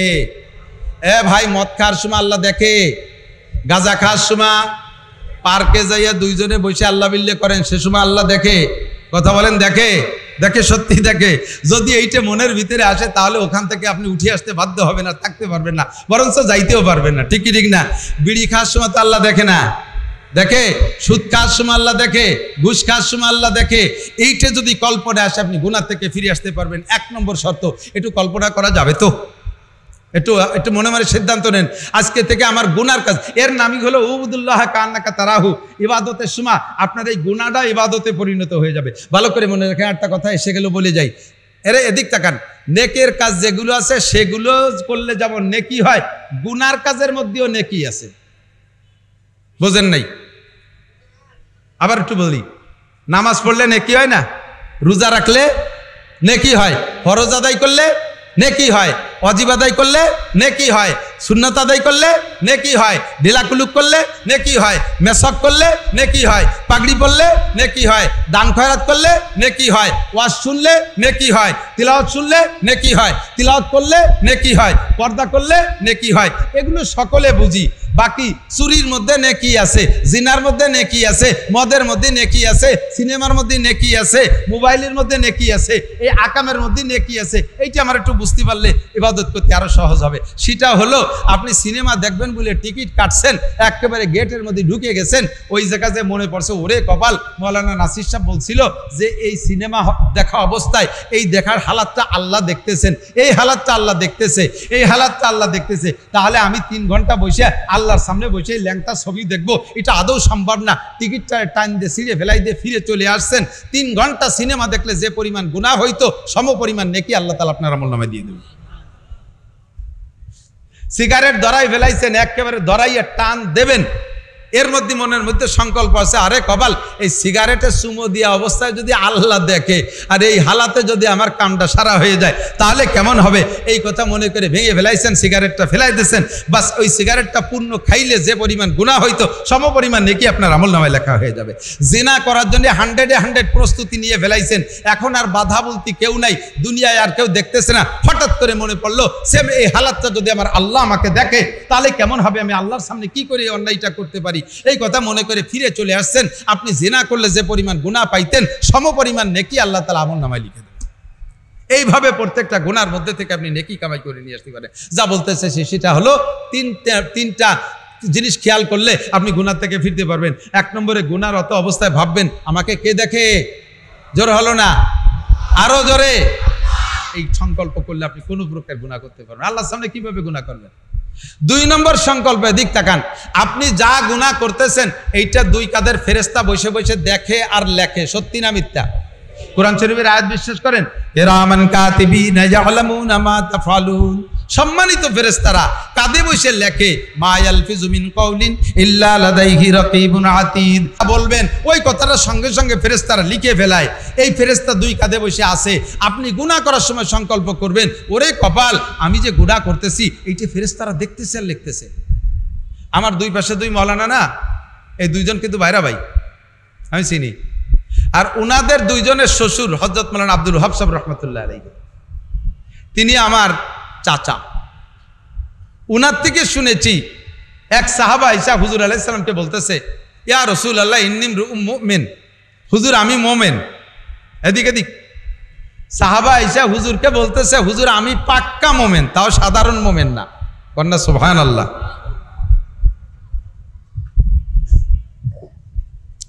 আমিও দাবি করি, মজার ওয়াকিয়া, আমিও দাবি করি আমি পাক্কা মোমেন, কিন্তু মোমেন বাছাই করতে গেলি পারা তারপরে সব বাদ পড়ে যাওয়ানি। এদিক সাহাবা এসে কয়, হুজুর আমি পাক্কা মোমেন। হুজুর বলেন, কাইফা আরাফতা, কি করে বুঝলে তুমি পাক্কা মোমেন? এই গতকালকে আবু বকর এসে বোকার মতো ফেলফেলায় কাঁদতেছে, হুজুর কিয়ামতের ময়দানে যদি আল্লাহ, হযরত আবু বকর এসে বলতেছে, হুজুর আল্লাহ যদি আমারে মানুষ না বানাইয়া এই ছাগলটাও বানাতো তবু আমার কপালের বিষয় ছিল। হুজুর কয়, কি কও কি তুমি আবু বকর তুমি ছাগল হবা?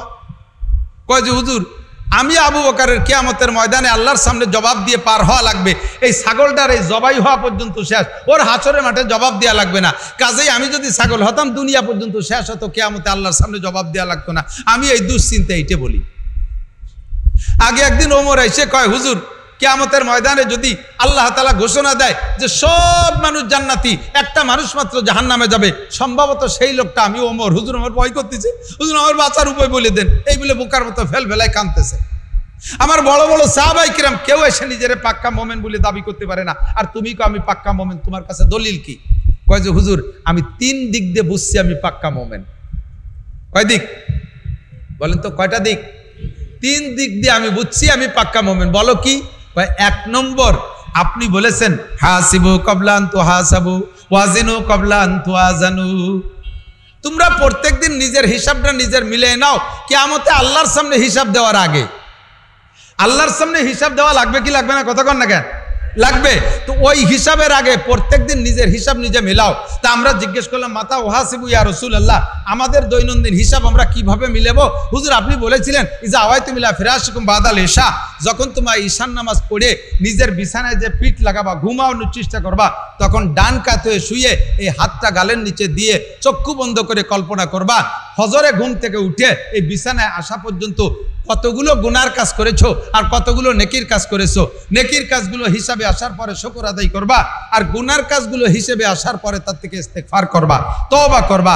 আর এই হিসাব যদি তুমি ডেলি করো, আর ওই হিসাবের সময় যদি তোমার হিসেবে ধরা পড়ে যে তোমার গুনাহ পৃথিবীতে যত গাছ আছে তার পাতা সংখ্যা পরিমাণ হবে, কাদাদে আওরাকিল আশজার, পৃথিবীর গাছের সংখ্যা পরিমাণ তোমার গুনাহ হিসাবে ধরা পড়ছে, কাদাদি রমালিল আরদ, জমিনে যত বালু আছে এত বালুর সংখ্যা পরিমাণ তোমার গুনাহ হিসাবে ধরা পড়ে গেছে, কাদাদি জাবাদিল বাহার, পৃথিবীতে যত পানি আছে পানির কণা, পানিকে উড়াই দিলে কণা হয়, এই কণা সংখ্যা পরিমাণ যদি তোমার গুনাহ হয়, এমনকি 3টে মিলে যত সংখ্যা গুনাহ হয়, যত সংখ্যা হয় এত যদি তোমার দৈনন্দিন হিসেবে গুনাহ ধরা পড়ে, তুমি অন্তর থেকে 3 বার পড়বা, অন্তর থেকে খাস নিয়েতে যে আজকে আমার শেষ ঘুম, এই ঘুমটা আমার শেষ ঘুম। কারণ ঘুমের সময় যে দোয়াটা পড়ি, ওই ঘুমের দোয়াটার তর্জমা জানেন না। ঘুমের দোয়া পড়েন তো সবাই?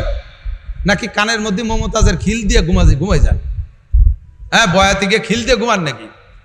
শেষটা ওই খিল মিল খুলে ফেলাই দিয়ে আখেরে আপনি দোয়া পড়বেন, আল্লাহুম্মা বিসমিকা আমুতু ওয়া আহইয়া। কি বলছেন জানেন? আল্লাহ তোমার নামে মরিতেছি, আবার তোমার নামে জিন্দা হব। আল্লাহ তোমার নামে মরিতেছি, তুমি আমাকে তো জিন্দা করে দিও, এই অঙ্গীকার করে আমি ঘুমাচ্ছি। আল্লাহ এই রাত্রের ঘুমটা আমার মরণ হয়ে যেতে পারে, এইটা আমার জীবনের শেষ ঘুম হতে পারে, আর উঠতে নাও পারি। এমন ইতিহাস আপনাদের 2-4টে জানা আছে না নাই? যে রাত্রে ঘুমাইছে সকালে ওঠে নাই। আমার জিন্দেগিতে এমন হয়ে যেতে পারে, কাজেই তওবাটা সেরকম হতে হবে।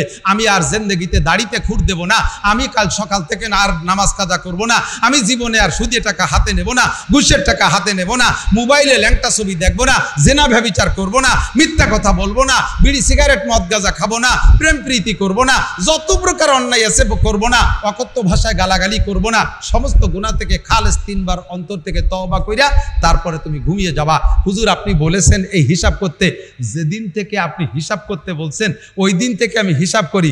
প্রত্যেক রাত্রে হিসাব করে দেখি, ফজরে ঘুম থেকে উঠে বিছানা আসা পর্যন্ত আমার আমল নামায় একটা গুনাহ ধরা পড়ে না। বলবেন না সুবহানাল্লাহ?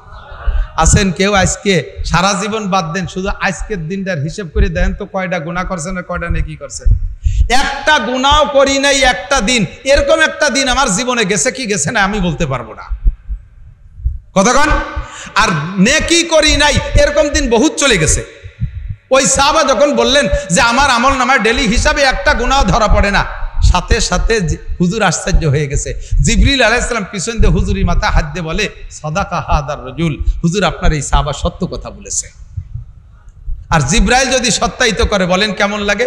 হুজুর আলাইহিস সালাম বুকের সাথে জড়িয়ে ধরে বলতেছেন, তোমার আর লাগবে না, তুমি একটাই মোমেন, একটাই তুমি মোমেন, তোমার আমল নামায় গুনাহ ধরা পড়ে না। হুজুর ওই সাহাবা বললেন, হুজুর আপনি কি করে সত্যায়িত করলেন? কয় যে এইমাত্র জিবরাইল আমার পাশে দাঁড়াইয়া বলে গেছে তুমি যাহা বলেছো সত্য বলেছো, ওর আমল নামায় কোনো নেকি গুনাহ নাই। তো হুজুর তাকে বিদায় দিচ্ছে, যাও তুমি একটাই পাস।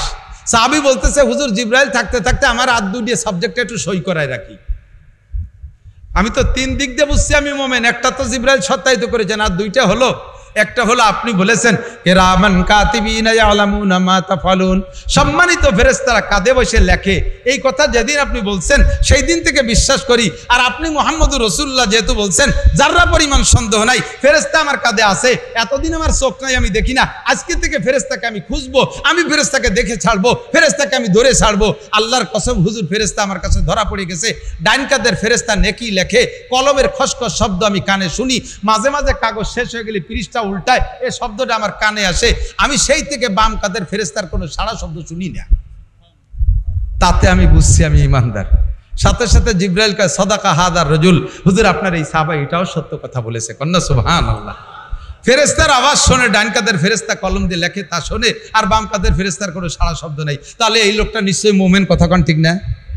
হুজুর কয় তোমার আর লাগবে না, তুমি যাও তো, তুমি মোমেন, তুমি তোমার আমি সত্যায়িত করলাম। কয় না হুজুর জিবরাইলে থাকতে কোন আর একটা কথা সই করে রাখি। বলো সেটা কি? কয় হুজুর আপনি বলেছেন ফাসান ফাসিন্দাল মানাম, রাত্রে যখন বিছানায় ঘুমাবা তখন সব দোয়া কালাম পড়ে শেষ করবা, এরপরে মুখে একটু জিকিরও করবা। আর এইভাবে মুখে জিকির করতে থাকলে তো তোমার ঘুম হবে না। তোমার তো একসময় মুখের জিকির বন্ধ করে তো ঘুমের সিদ্ধান্ত নিতে হবে।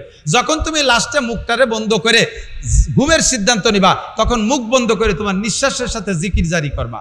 শ্বাস টানতে আল্লাহ, ছাড়তে হু, টানতে আল্লাহ, ছাড়তে হু, শ্বাসের ভিতরে জিকির জারি করো। এরকম ফাস আন ফাস বুজুর্গানের দিনের পরিভাষায় বলে। হুজুর আপনি ফাস আন ফাসের ওজিফা দিয়েছেন, আমি সেই দিন থেকে আমল করি, আমার নিঃশ্বাসের সাথে জিকির জারি করি। ঘুম থেকে উঠে ফজরের সময় দেখি আমার নিঃশ্বাস সেই তরতিব ঠিক রেখেছে, সাথে সাথে আমার জিহ্বায়ও আল্লাহু আল্লাহ আল্লাহু আল্লাহ জিকির করতে তালে আছে। এতে আমি বুঝছি আমি মোমেন। জিবরাইল আবারও কয়, হুজুর সাদাকা হাদার রাজুল, আপনার এই সাহাবার এই কথাটাও সত্য। ও দোস্ত, আমার আপনার কাঁধে ফেরেশতা আছে না নাই? গুনাহ করি কি করি না? তওবা করা দরকার আছে না নাই? তা আমার যদি গুনাহ করার সময় এই সংকল্প আসে যে আমার ফেরেশতা আমার কাঁধে বসে লিখতেছে, ভিডিও করতেছে, কিয়ামতের ময়দানে যদি আমার এই পার্কের এই ছবিটা পেশ করে দেয়, কিয়ামতের ময়দানে যদি আমি পরের দোকানে থেকে মাল লুটে বুটে কেড়ে নিছি এইটি যদি পেশ করে দেয়, তাহলে আমি আল্লাহর সামনে কি জবাব দেব, আমি কিভাবে মুখ দেখাবো? এই সংকল্প যদি মাথার মধ্যে আসে তাহলে অবশ্যই আপনি গুনাহ থেকে ফিরে আসতে পারবেন। কথা বলুন ঠিক কি ঠিক না? 3 নম্বর হলো আপনি সংকল্প করবেন যে আমি যে অবস্থায় গুনাহ করতেছি জাস্ট হুবহু এই অবস্থায় আমার মরণ হতে পারে কি পারে না? কথা বলেন পারে?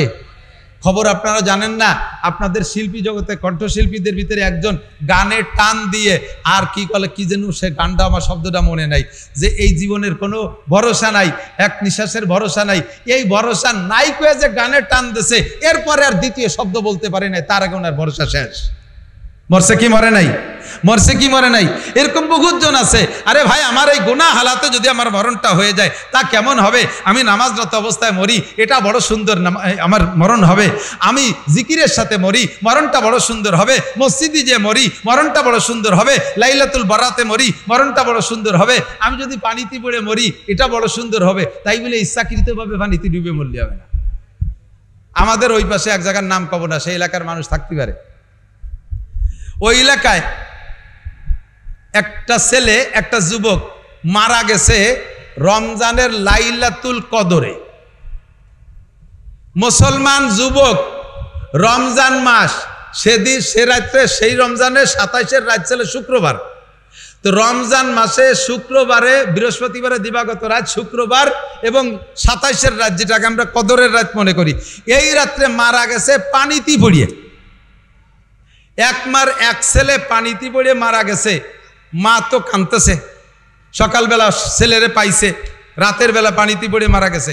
এখন যে যেমন পারতেছে সে তেমন সান্ত্বনা দিচ্ছে। তো এলাকার হুজুর উনি যাইয়া ওই মাইয়েতের মাকে সান্ত্বনা দিচ্ছে, কাকি কান্দেন না, আপনার ছেলের যে মরণ, এরকম মরণ কয়জনের কপালে আছে? ও তো শহীদ। আমি হাদিসে পড়েছি, এক তো জুমার রাত মারা গেছে, তার কবর আযাব মাপ। 2 নম্বরে রমজানে মারা গেলে মোমেনের কবর আযাব মাপ। 3 নম্বরে পানিতে পড়ে মরলে শহীদ, এটা আমি হাদিসে পড়েছি। 18 প্রকারের মৌতকে শহীদি মরণ বলে, তার ভিতরে পানিতে পড়ে মরা। এবার পানিতে পড়ে মরছে কিভাবে? ওই ছেলেটা ওই যে কি এক প্রকারের নেশা আছে না, যা খাইয়ে গরুর গোস্ত খাতিয়ায়, গরুর গোস্ত না খালি পরা পেটেতে বমি টমি হয়ে খুব অস্থির হয়ে যায়। তো তাই খাইছে, ওই মাল খাইছে। এই মাল খাইয়ে গরুর গোস্ত পর্যাপ্ত পাই নেই, এরপরে গুল্লি লেগে চক্কর দিয়ে পানিতে পড়িয়ে মরছে সবে কদরের রাত্রি। পানিতে পড়িয়ে মরছে বলে হুজুর যে তার মারে সান্ত্বনা দিচ্ছে, আপনার বড় ভাগ্য, কিয়ামতে শহীদের মা হয়ে উঠবেন। ওই মহিলা আমার কাছে ফোনে জিজ্ঞেস করে, হুজুর এই হুজুর কি সত্যি কথা কইছে নাকি? আমি কি শহীদের মা? আমার ছেলে তো এইভাবে মদ খাইয়ে পানিতে পড়িয়ে মরছে। আমি কইলাম, পানিতে পড়ে মরলি যদি শহীদ হয়, তা তো ফেরাউনও তো পানিতে পড়ে মরছে। কথা কন না কে? ফেরাউনও পানিতে পড়ে মরছে। সব মরণ শহীদ না। বাংলাদেশে বহুত শহীদ, বেশ কিছুদিন আগের থেকে দেখি শহীদ হরিপদ। শহীদ হরিপদ শুনছেন না? শহীদ গয়েশ্বর চন্দ্র। আরে শহীদ হওয়ার জন্য মুসলমান শর্ত, শহীদ হওয়ার জন্য মোমেন হওয়া শর্ত, শহীদ হওয়ার জন্য কলেমাওয়ালা শর্ত।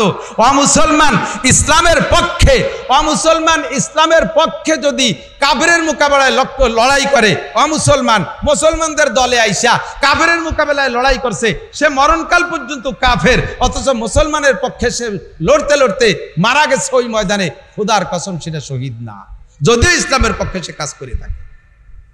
কথা বলেন তো দোস্ত, আমার মরণটা যেন শহীদি মরণ হয়, জোরে বলেন আমিন।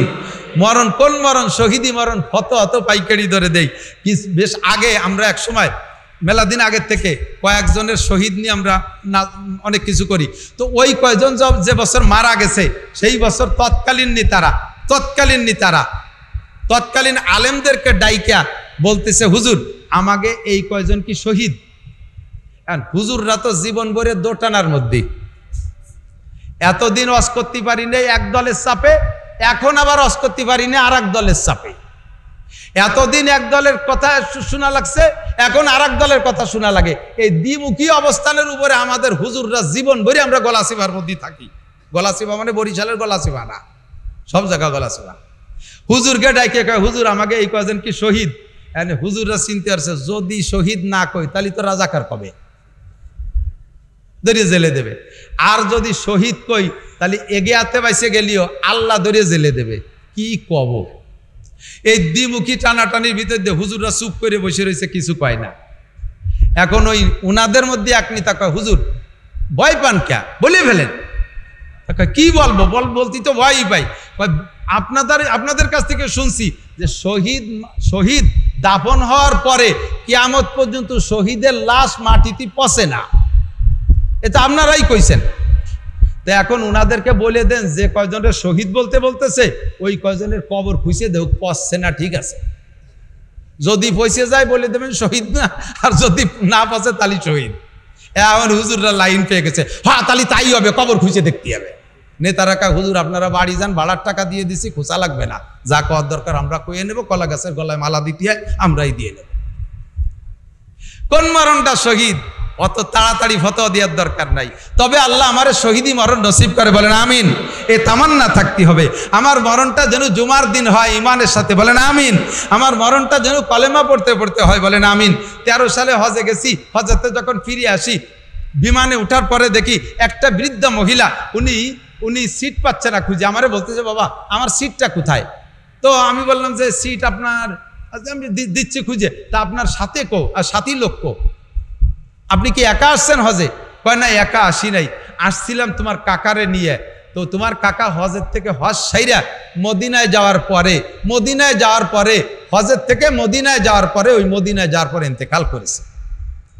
তো ওনাকে ওখানে দাফন করে আমি রেখে আসি। এ বলার পরে আর বুড়ি কথা বলতে পারতেছে না। তা আমি পরে বসাই টসাই দিয়ে কিছুক্ষণ পরে কাছে যে পর্দার সাথে আরেক দিক তাকে বললাম, কাকি আপনি কি মনক্ষুণ্ণ হয়ে বাড়ি যাচ্ছেন নাকি যে কাকারে রেখে আসলেন? বাবা উনি যে জীবনে কতবার বলছে, বা উনার ভাষায় বলছে, আমি ফার্সিতে বলি, উর্দুতে বলি, রহে মেরা মাসকান হাওয়া লিয়ে কাবা বনে মেরা মাদফান দিয়া রে মদিনা। উনার বাংলায় উনি বলতেন, আল্লাহ আমি বেঁচে থাকলে যেন মক্কার জমিনে বেঁচে থাকি, আমার মরণটা যেন মদিনায় যে হয়। আমার মনে হয় ওনার কোন দিনের দোয়া যেন আল্লাহ কবুল করছে। বাবা ওনাকে মদিনায় রেখে আসতে পারছি, আমি বড় তৃপ্তি সহকারে খুশি মনে বাড়িতে যাইতেছি যে আমার স্বামী রসুলের এলাকায় দাফন হয়ে আছে, রসুলের সাথে হয়তো তার সম্মান হবে। আরে ভাই কবরস্থানের একটা ফজিলত আছে, একটু বলে যাই সাথে সাথে। যত বড় দামি কেউ হন না কেন, আলাদা আলাদা বাড়ির পাশে নিজের বাউন্ডারির ভিতরে কবর তামান্না করবেন না। আপনারা গণকবরে কবর নেওয়ার চেষ্টা করবেন, যেখানে হাজারো মানুষের কবরস্থান আছে ওখানে আপনি মাটি দাফন হওয়ার চেষ্টা করবেন। এ কথা ওসিয়াত করে যাবেন যে আমারও বড় কবরস্থানে কবর দিও। কেন? যদি ওই কবরস্থানে কোনো আল্লাহওয়ালা, কোনো আল্লাহর বুজুর্গর দাফন হয়ে থাকে, আর সেই বুজুর্গর কবরে যদি জান্নাতের আলো বাতাস আসে, ওই ওসিলায় কবরস্থানের বাকিরাও শান্তি পেয়ে যেতে পারে। যেমন উদাহরণে বলি, বুঝতে সহজ হবে। আমি এখানে বসে আছি, এই ফ্যানটা শুধুমাত্র আমাকে টার্গেট করেই সেট করছে। দেখবেন আমি নেমে যাব, আর এই সব বড় হুজুর, যত বড় হুজুর থাক নাকি ফ্যান দেবে না, বাদ দেবে, তবু ফ্যান দেবে না। অথবা ফ্যানই বাদ দেন, আমি ফ্যান নাই, কারেন্ট নাই, আমি ওয়াশ করতেছি, ঘেমে যাচ্ছি, একটা ছেলে এসে তাল পাখাই দিয়ে আমারে বাতাস দেয় না অনেক সময়? তো তাল পাখার বাতাসের টার্গেট কিন্তু আমি একা, আমার জন্য এতক্ষণ ছিল না, দুজনে বসা ছিল, বাতাস দেয় নেই। আমি যখন আসছি আমারে বাতাস দেয়, যখন আমাকে বাতাস দেয় তখন আমার বাতাসকে আমি একা পাই না, এনরাও পায়, পাশের দুইজনে পায় না। সেম কোয়ালিটি কবরস্থানে যদি আপনি দাফন হন, ওই কবরস্থানে যদি কোনো ভালো আল্লাহওয়ালা মানুষের দাফন থাকে, তার কবরে জান্নাতের আলো বাতাস আসে, ওই সুবাদে অন্যান্য মুমিনরা ভাগ পেয়ে যেতে পারে। তা আমি বড় খুশির সাথে যাইতেছি যে বিশ্ব নবীর এলাকায় আমার স্বামীকে রেখে যাচ্ছি। যে কথা বলতে যে লম্বা হয়ে গেছে, যে আমার মরণটা চাবো আমি এমন মরণ, যে মরণটা হবে আল্লাহর সন্তুষ্টিজনক মরণ। এজন্য আমি গুনাহ করার সময় খেয়াল করব যে আমি গুনাহটা যে গুনাহ করতেছি, এই হালাতে যদি আমার মরণ হয়, জেনা অবস্থায় মরণ হয়, মদ মুখে থাকা অবস্থায় মরণ হয়, গাঁজা অবস্থায় মরণ হয়, সুদের টাকা থাকা অবস্থা, হাতে থাকা অবস্থায়, পকেটে থাকা অবস্থায় মরণ হয়, ঘুষের টাকা হাতে থাকা অবস্থায় যদি আমার মরণ হয়, তাহলে মরণটা কত বড় লজ্জাজনক মরণ হবে। আমি কিয়ামতে আল্লাহর সামনে মুখ দেখাবো কি করে? এই জন্য আমি সেখান থেকে ফিরে আসবো। আল্লাহ তাআলা আমাদের সকলকে ফিরে থাকার তৌফিক দান করে, জোরে বলেন আমিন। গুনাহ থেকে ফিরে থাকার তৌফিক দান করে। তাহলে 1 নম্বরে ইসলাম হলো, 1 নম্বরে নামাজ, 2 নম্বরে রোজা, কলেমায়ে শাহাদাত 1 নম্বর, 2 নম্বরে নামাজ, 3 নম্বরে রোজা, 4 নম্বরে যাকাত, 5 নম্বরে তৌফিক থাকলে হজ করা। আমরা জীবন ভরে এটা আমাদের নৈতিক দায়িত্ব, এই নামাজ রোজা হজের ওয়াজ করেই বেড়াচ্ছি, কিন্তু সফল হতে পারতেছি না। এখনই আজান দেন, এখনই একটা ওক্ত বানায় আজান দেন, এই নামাজের ওয়াজের পরেই দেখবেন অর্ধেকের বেশি যুবক আটা দেশে গোটাইয়া আইছিলাম একটু ওয়াজ শুনতে, তাকে আজান দিয়ে ঝামেলা বাঁধাই দিল। এটা নামাজের একটা গ্যাঞ্জাম বাঁধাই দিছে। ওয়াজ শুনতে মজা লাগে, নামাজে মজা লাগে না। ও দোস্ত, এই জন্য আমি বলবো বিগত সরকার থাকাকালে সরকারের বাড়ির কাছে যাই আমি ওয়াজ করছি, সরকাররা আমি পরামর্শ দিছি টিকে থাকার জন্য 3টে কথার পর আমল করেন, আমল 3টে কথার করে নাই, এজন্য টিকতেও পারে নাই। আমি এখনো বলবো, যারা ভবিষ্যতে সরকার আসার পরিকল্পনায় আছেন বা বর্তমানে যারা আছেন, আল্লাহর রহমত তারা পাবেন, আল্লাহর খাস রহমত পাবেন। আসমান থেকে রহমত, জমিন থেকে বরকত। আল্লাহ কা লাফাতাহনা আলাইহিম বারাকাতিম মিনাস সামাই ওয়াল আরদ, আসমান আর জমিন থেকে শান্তি আর রহমতের বরকতের দরজা খুলে দেব। আমি মাত্র 3টে দাবি করেছি, 13 দফা না, 9 দফা না, 6 দফা না, 1 দফা না, আমি 3টে দাবি করি। আমার বিশ্বাস গোটা বাংলাদেশের মুসলমান আমার 3 দফার সাথে একমত থাকবে। এই 3 দফা যে সরকার বাস্তবায়ন করবে, আল্লাহর কসম ওই সরকারের উপরে আসমানি রহমত নাজিল হবে, দেশের কোনো জনগণ তার বিপক্ষে যাবে না। এই সরকার, যে সরকার এই 3টে দাবি বাস্তবায়ন করবে। 1 নম্বরে জাতীয় সংসদ থেকে নামাজটাকে বিল আকারে পাশ করা হোক। একমত কারা কারা? বোঝেন নাই। নামাজ যদি সরকারি সাংবিধানিকভাবে বিল আকারে পাশ হয়, তাহলে সবাই নামাজ পড়তে বাধ্য। কথা বলেন ঠিক না? আপনারা একমত কারা কারা? আবার একটু হাত দেখেন। আরে পাস না হলেও পাস হওয়ার নেকিতে আমরা জান্নাতি হয়ে যাবো ইনশাআল্লাহ। 18 কোটি মুসলমান নামাজি হোক, সবাই চান। আমরা ওয়াজ করে পড়াতে পারতেছি না, ওয়াজ করে পড়াতে পারতেছি না। এ জায়গা যদি একটু শাসন, একটু লাঠি আসে না, তাহলে কিন্তু ওয়াই খুব কাজে। যারা আমার বয়সী বা তার সাথে বেশি বয়সী তারা সাক্ষী দেন। প্রেসিডেন্ট এরশাদ সাহেব যখন মার্শাল ল দিয়েছিল, মুরব্বীকে মনে আছে নাকি? মনে আছে? মার্শাল ল, এরশাদ সাহেবের মার্শাল ল, সেনাবাহিনীর শাসন। সে মার্শাল লতে কি ছিল যুবকরা জানো না? ওই সময় এই মহিলারা খালি মাথায় বেরোইলে চুলে আলকাতরা মাখাই দিত। আর এই 6 ইঞ্চি ব্লাউজ, প্যাট বেরোনো ব্লাউজ পরে বের হইলে প্যাটে আলকাতরার পালিশ দিয়ে দিত। এই আলকাতরার পালিশ আর চুলে আলকাতরা, এটা হাজার হাজার লাখ লাখ মেয়েরে দেয় নাই। সারা বাংলাদেশ খুঁজলে হয়তো 50টা মেয়েরে হয়তো আলকাতরা মাখাইছে। তাতে বাংলাদেশের সমস্ত মহিলাদের ব্লাউজ রাতারাত লম্বা হয়ে প্রায় পাঞ্জাবি হয়ে যার কায়দা। ওয়াজের সাথে সাথে কিছু লাগে, আমি মাঝে মাঝে বলি, আইসে গেছে একটু কয়ে যায়। বিরক্ত হচ্ছেন আপনারা? বুঝছি, মনে আছে। টাকা লাগবে কয়টা? বুঝছি, টাকা দিয়ে যাই। আমি যত ভালো ওয়াজ করি আপনারা খুশি থাকবেন, যতক্ষণ টাকা কালেকশন না করবে দুইজনের পরানে পানি নাই। আমি কালেকশন পারি না, 1 টাকাও দেবেন না কেউ। বসেন ওয়াজ হবে, বসেন নিরিবিলি ওয়াজ হবে, 1 টাকাও কেউ দেবেন না।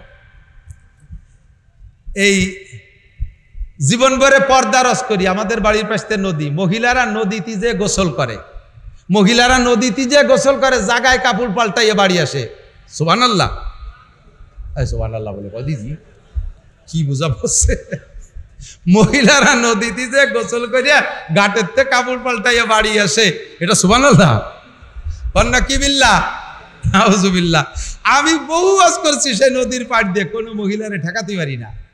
গত বছরের আগের বছর দক্ষিণবঙ্গে জলোচ্ছ্বাসের পানি উঠে আইসা আমাদের ছোট ছোট নদীতে পানি ঢুকে গেছে। তা আমার মাদ্রাসার কাছে যে নদী, আমার মাদ্রাসার ছেলেরা ওই নদীতে গোসল করে। ছেলেরা নদীতে সকালবেলা গোসল করতে দেয় যে কুমির 3টে বেশি পড়ছে।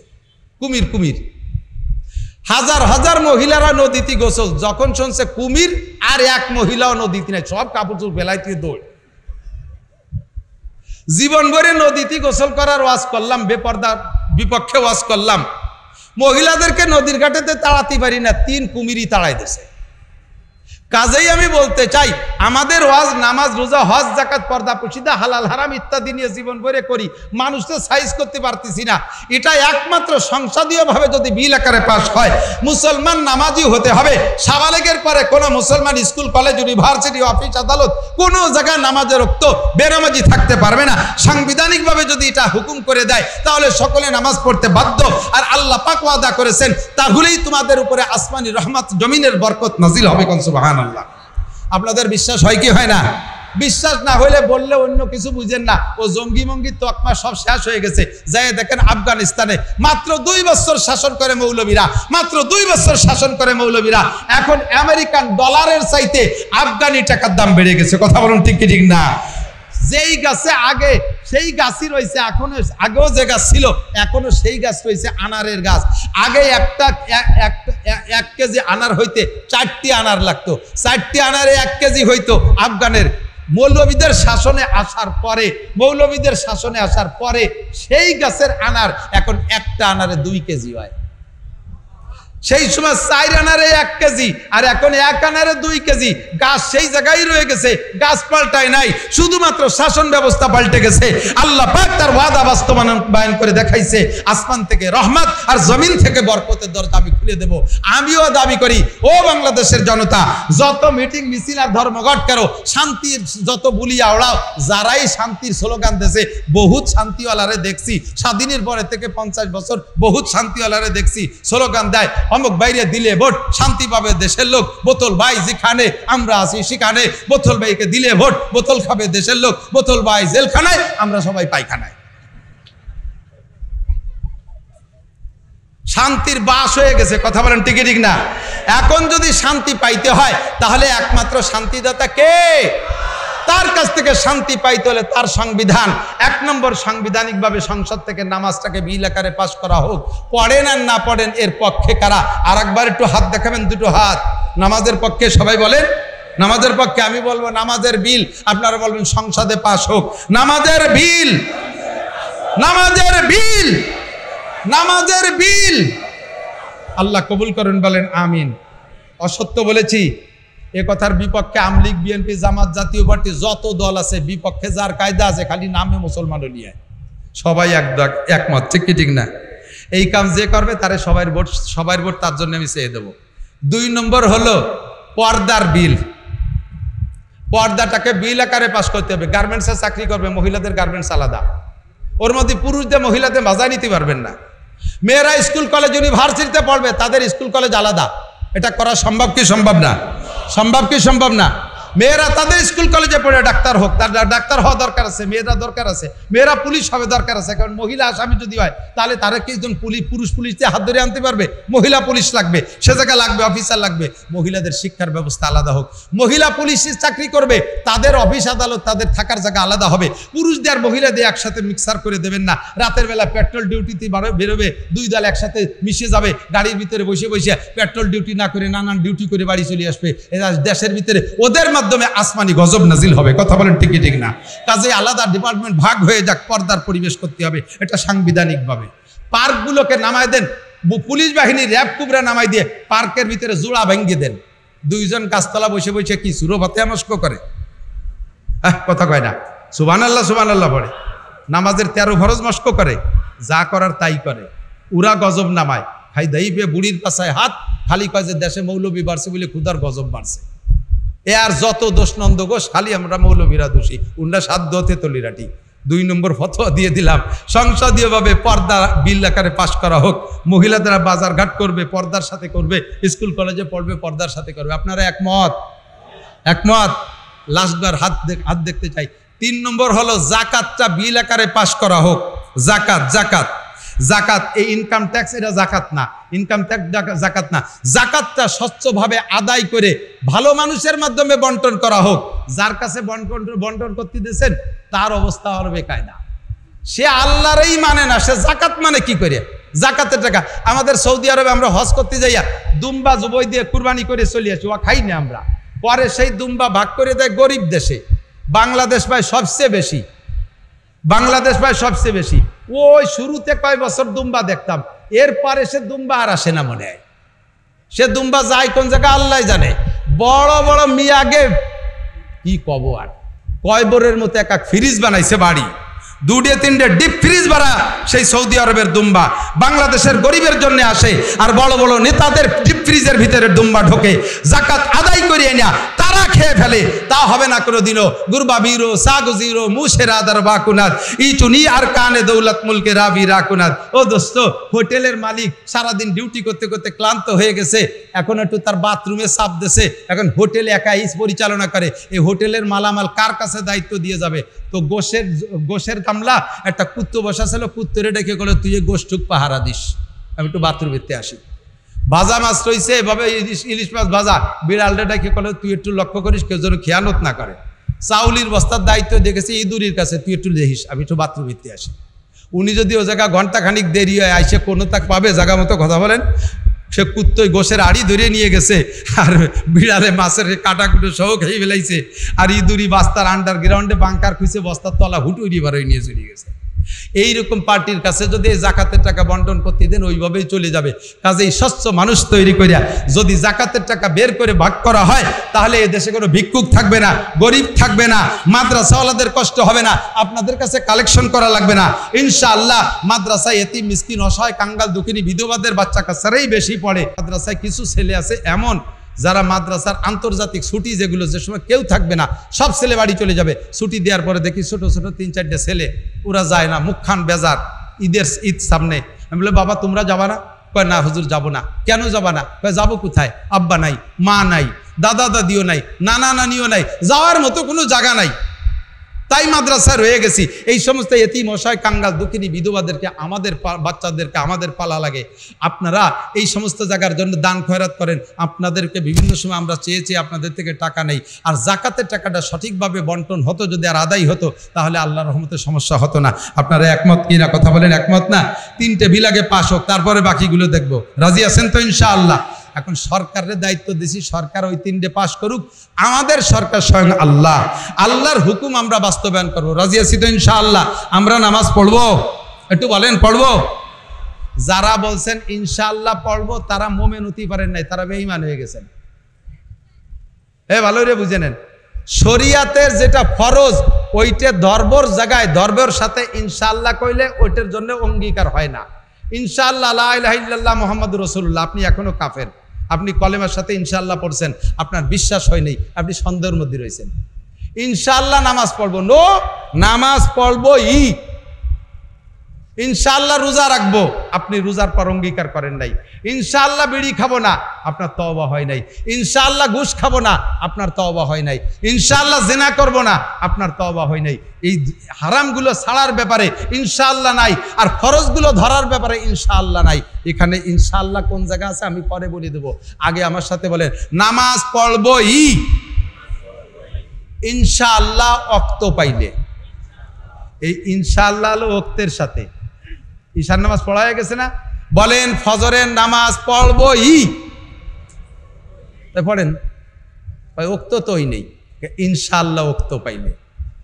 ইনশাআল্লাহ কথা কি বুঝছেন? বলেন যাকাত দেবই, বাপ ভালো না, অর্ধেকে দেবে আর অর্ধেকে দেবে না, এ জায়গায় টাকার ব্যাপার আছে।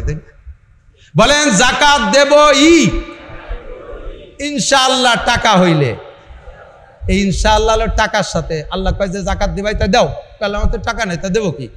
এই জন্যই কইছি ইনশাআল্লাহ টাকা হইলে। বলেন রোজা রাখবই, তা রাখেন আজকে সেহরি খাই, কয় না রমজান মাস পাইলে, ইনশাআল্লাহ রমজান পাইলে। এই ইনশাআল্লাহ রমজানের সাথে। নামাজ পড়বো ইনশাআল্লাহ, আপনার নামাজের ওয়াদা হয়নি, আপনি মোমেন হতে পারেন নাই। রোজা রাখবো ইনশাআল্লাহ হয়নি, এই ইনশাআল্লাহ ওই টাইমের সাথে আর সুযোগ। কথা কি বুঝছেন? আমি কি বুঝতে পারছি নাকি? আল্লাহ তাআলা বুঝার তৌফিক দান করে বলেন আমিন। এখন এই আমাদের শান্তি রহমত পাইতে হলে আল্লাহকে সন্তুষ্ট, আল্লাহর প্রতি ঈমান বিশ্বাস আর তাকওয়া পরহেজগারি লাগবে। হাদিস পড়ছি বলার সময় নেই, রাত বেড়ে গেছে। একজন মানুষও যদি নড়েন তাহলে বুঝবো যে ওই লোকটা আজকের মাহফিলের বিপক্ষে এবং মাদ্রাসারও বিপক্ষে। যারা পক্ষে আছেন তারা থাকবেন। আমি কালেকশন পারি না, বুঝি না, করি না, করবো না। একটা কথা মনে রাখবেন, দুনিয়া বর্তমানে আছে না নাই?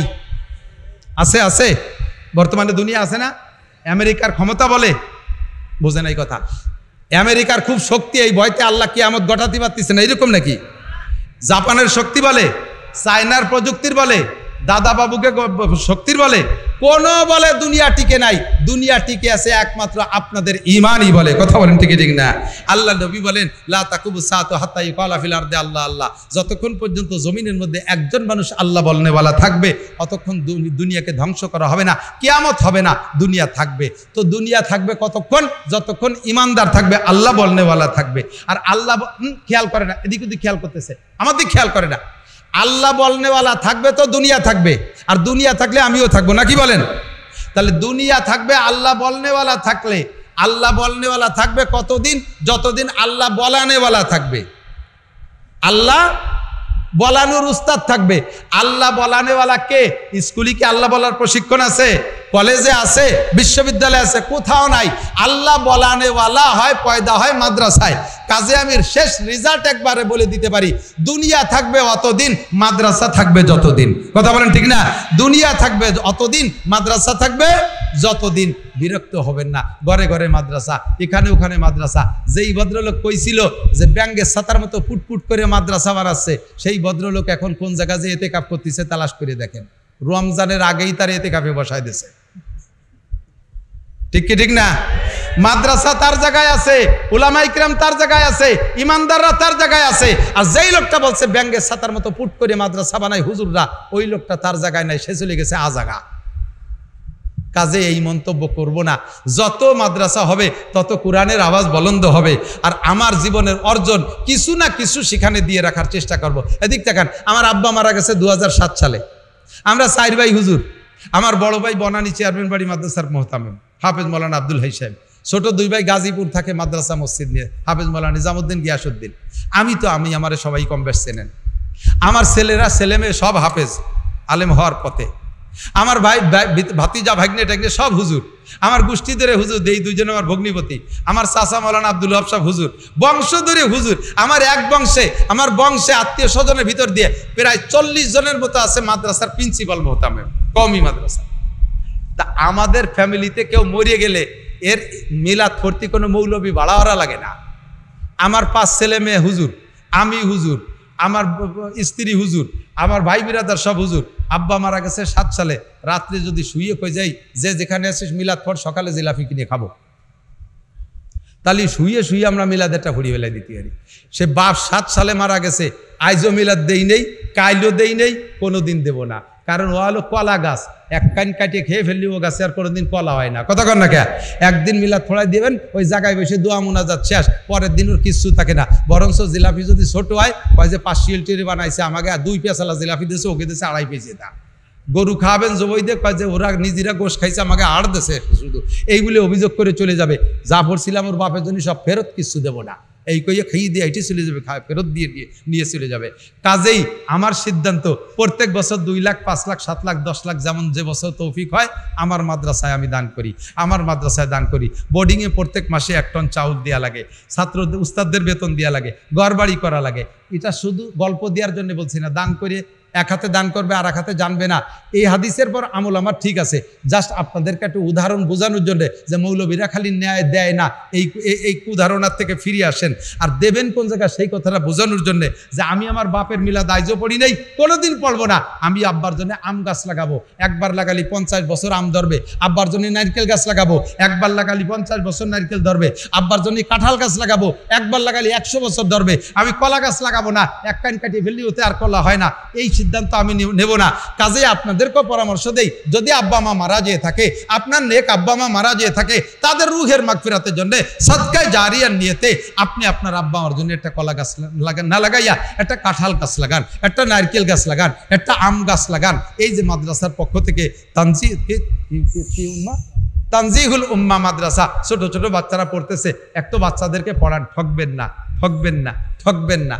আজকে সেদিনের কথা বাড়াইনি বলে বাড়াবো না, রাত বেড়ে যাচ্ছে। সংক্ষিপ্ত আপনার সন্তানকে পড়ান। আর এখানে সদকায়ে জারিয়ার জন্য, আব্বা আমার রুহের মাগফিরাতের জন্য বছরে একবার দেন আর না দেন, কমপক্ষে বসেন, দোয়া করে দেবো ইনশাল্লাহ। আমি মুসাফির মানুষ, বর্তমান পরিস্থিতি বাংলাদেশের খুবই ঘোলাইটিয়া, এই ঘোলাইটিয়া পরিবেশ আল্লাহ শান্ত করে দিক, সবাই বলেন আমিন। এজন্য আমরা দোয়া করব, শেষ দোয়াটা নিয়ে যাবেন ইনশাআল্লাহ। আমি কয়েকটা লোক চাই যে বছরে একবার এই তানজিহুল উম্মাহ মাদ্রাসায় আমার মরা আব্বা আমার রুহের মাগফিরাতের জন্য একটা আম গাছ লাগাবো মাত্র 2000 টাকা দিয়া, একটা আম গাছ লাগাবো 2000 টাকা দিয়া, একটা কাঁঠাল গাছ লাগাবো 2000 টাকা দিয়া। আমার টাকায় আমার ছেলে মেয়ে লেখাপড়া শিখে মানুষ হয় না, আলেম হয় নাই। আমার টাকা দিয়ে এতিম বাচ্চারা লেখাপড়া শিখে হাফেজ হবে, আলেম হবে। আমার আব্বা আমার রুহের পর কুরআন তিলাওয়াতের নেকি যাবে। থাকলে মহব্বতের সাথে একটা লোক হাত জাগাবেন, সর্বপ্রথম যে লোকটা হাত জাগাবে ওর দেখা দেখে আরো বহুত লোক জাগাবে ইনশাআল্লাহ। মাত্র 2,000 টাকা চাইছি, আপনারা রাজধানীতে বসবাস করেন। ও মেহমান একজন আসছেন, উনি 10,000 টাকা দেবে, বলেন আলহামদুলিল্লাহ। স্বর্ণকার মনির ভাই 2000 টাকা, বলেন আলহামদুলিল্লাহ। মেহমান একজন এসছেন, উনি আমার কাছে আগেই বলেছেন উনার মায়ের জন্য দোয়া আছে। মা মারা গেছে নাকি? ওনার মা মারা গেছে, মরহুমা মায়ের রুহের মাগফিরাতের জন্য দোয়া আছে, 10,000 টাকা, বলেন আলহামদুলিল্লাহ। আল্লাহ ওনার মাকে মাফ করে দিক, বলেন আমিন। একটু সবাই আমিন বললে আপনি নেকি পেয়ে যাবেন সমপরিমাণ, জোরে বলেন আমিন। আল্লাহ ওনার আব্বা মাকে জান্নাতি করে দাও, উনাকে সম্মানের সাথে ইজ্জতের সাথে কর্মস্থলে থাকার তৌফিক দান করো, বলেন আমিন। আর কে? স্বর্ণকার কি যাবে? মনির ভাই 2,000 টাকা। অপূর্ব জুয়েলার্সের মালিক 2,000 টাকা, আল্লাহ দান কবুল করেন, বলেন আমিন। ব্যবসা বাণিজ্যে হালালভাবে লাখ লাখ কোটি কোটি টাকার মালিক বানায় দাও, বংশে যারা কবরে চলে গেছে জান্নাতি করে দাও। ও তালবে আলিমরা তোমরা একটু বসো শোনা, আমি জানি জীবনে যতবার কালেকশন করি হুজুর কয়জন আগে উঠে আটা দেয়, ওরা জানে যে আমরা দেবো না, খালি নেবো, খালি বসে থাকবো। কা বেশি কথা কওয়ানি, উঠো না। আর কে আছেন? আর কোন আল্লাহর বান্দা মোহাব্বতের সাথে আব্বা আমার রুহের মাগফিরাত, আমি খাসভাবে দোয়া করব আপনার আব্বাকে আল্লাহ জান্নাতি করে দেবে। আরে ভাই, বাজার ঘাট করে কত টাকা নষ্ট করেন, ছেলে মেয়েরে কত প্রকারের পোশাক আশাক দিচ্ছেন, খেলনা কিনতেছেন, আজে বাজে ভাবে কত টাকা নষ্ট করতেছেন। একটু আব্বা আমার জন্য বছরে 365 দিনের আপনার অনেকের ইনকামের, অনেকের একদিনের ইনকাম, অনেকের 1 ঘন্টার ইনকাম, অনেকের 1 মিনিটের ইনকাম 2000 টাকা, এরকম মানুষও থাকতে পারেন এর ভিতরে। একটু মোহাব্বতের সাথে বলেন 2,000 টাকা, মাত্র 2,000 টাকা। আর কোন আল্লাহর বান্দা একটু বলেন, আর কোন আল্লাহর বান্দা? আমি একটু 10টা মানুষ চাই, 10 জন মানুষ চাই, একটু বলেন মহব্বতের সাথে 10টা। তিলকা আশারাতুন কামেলা।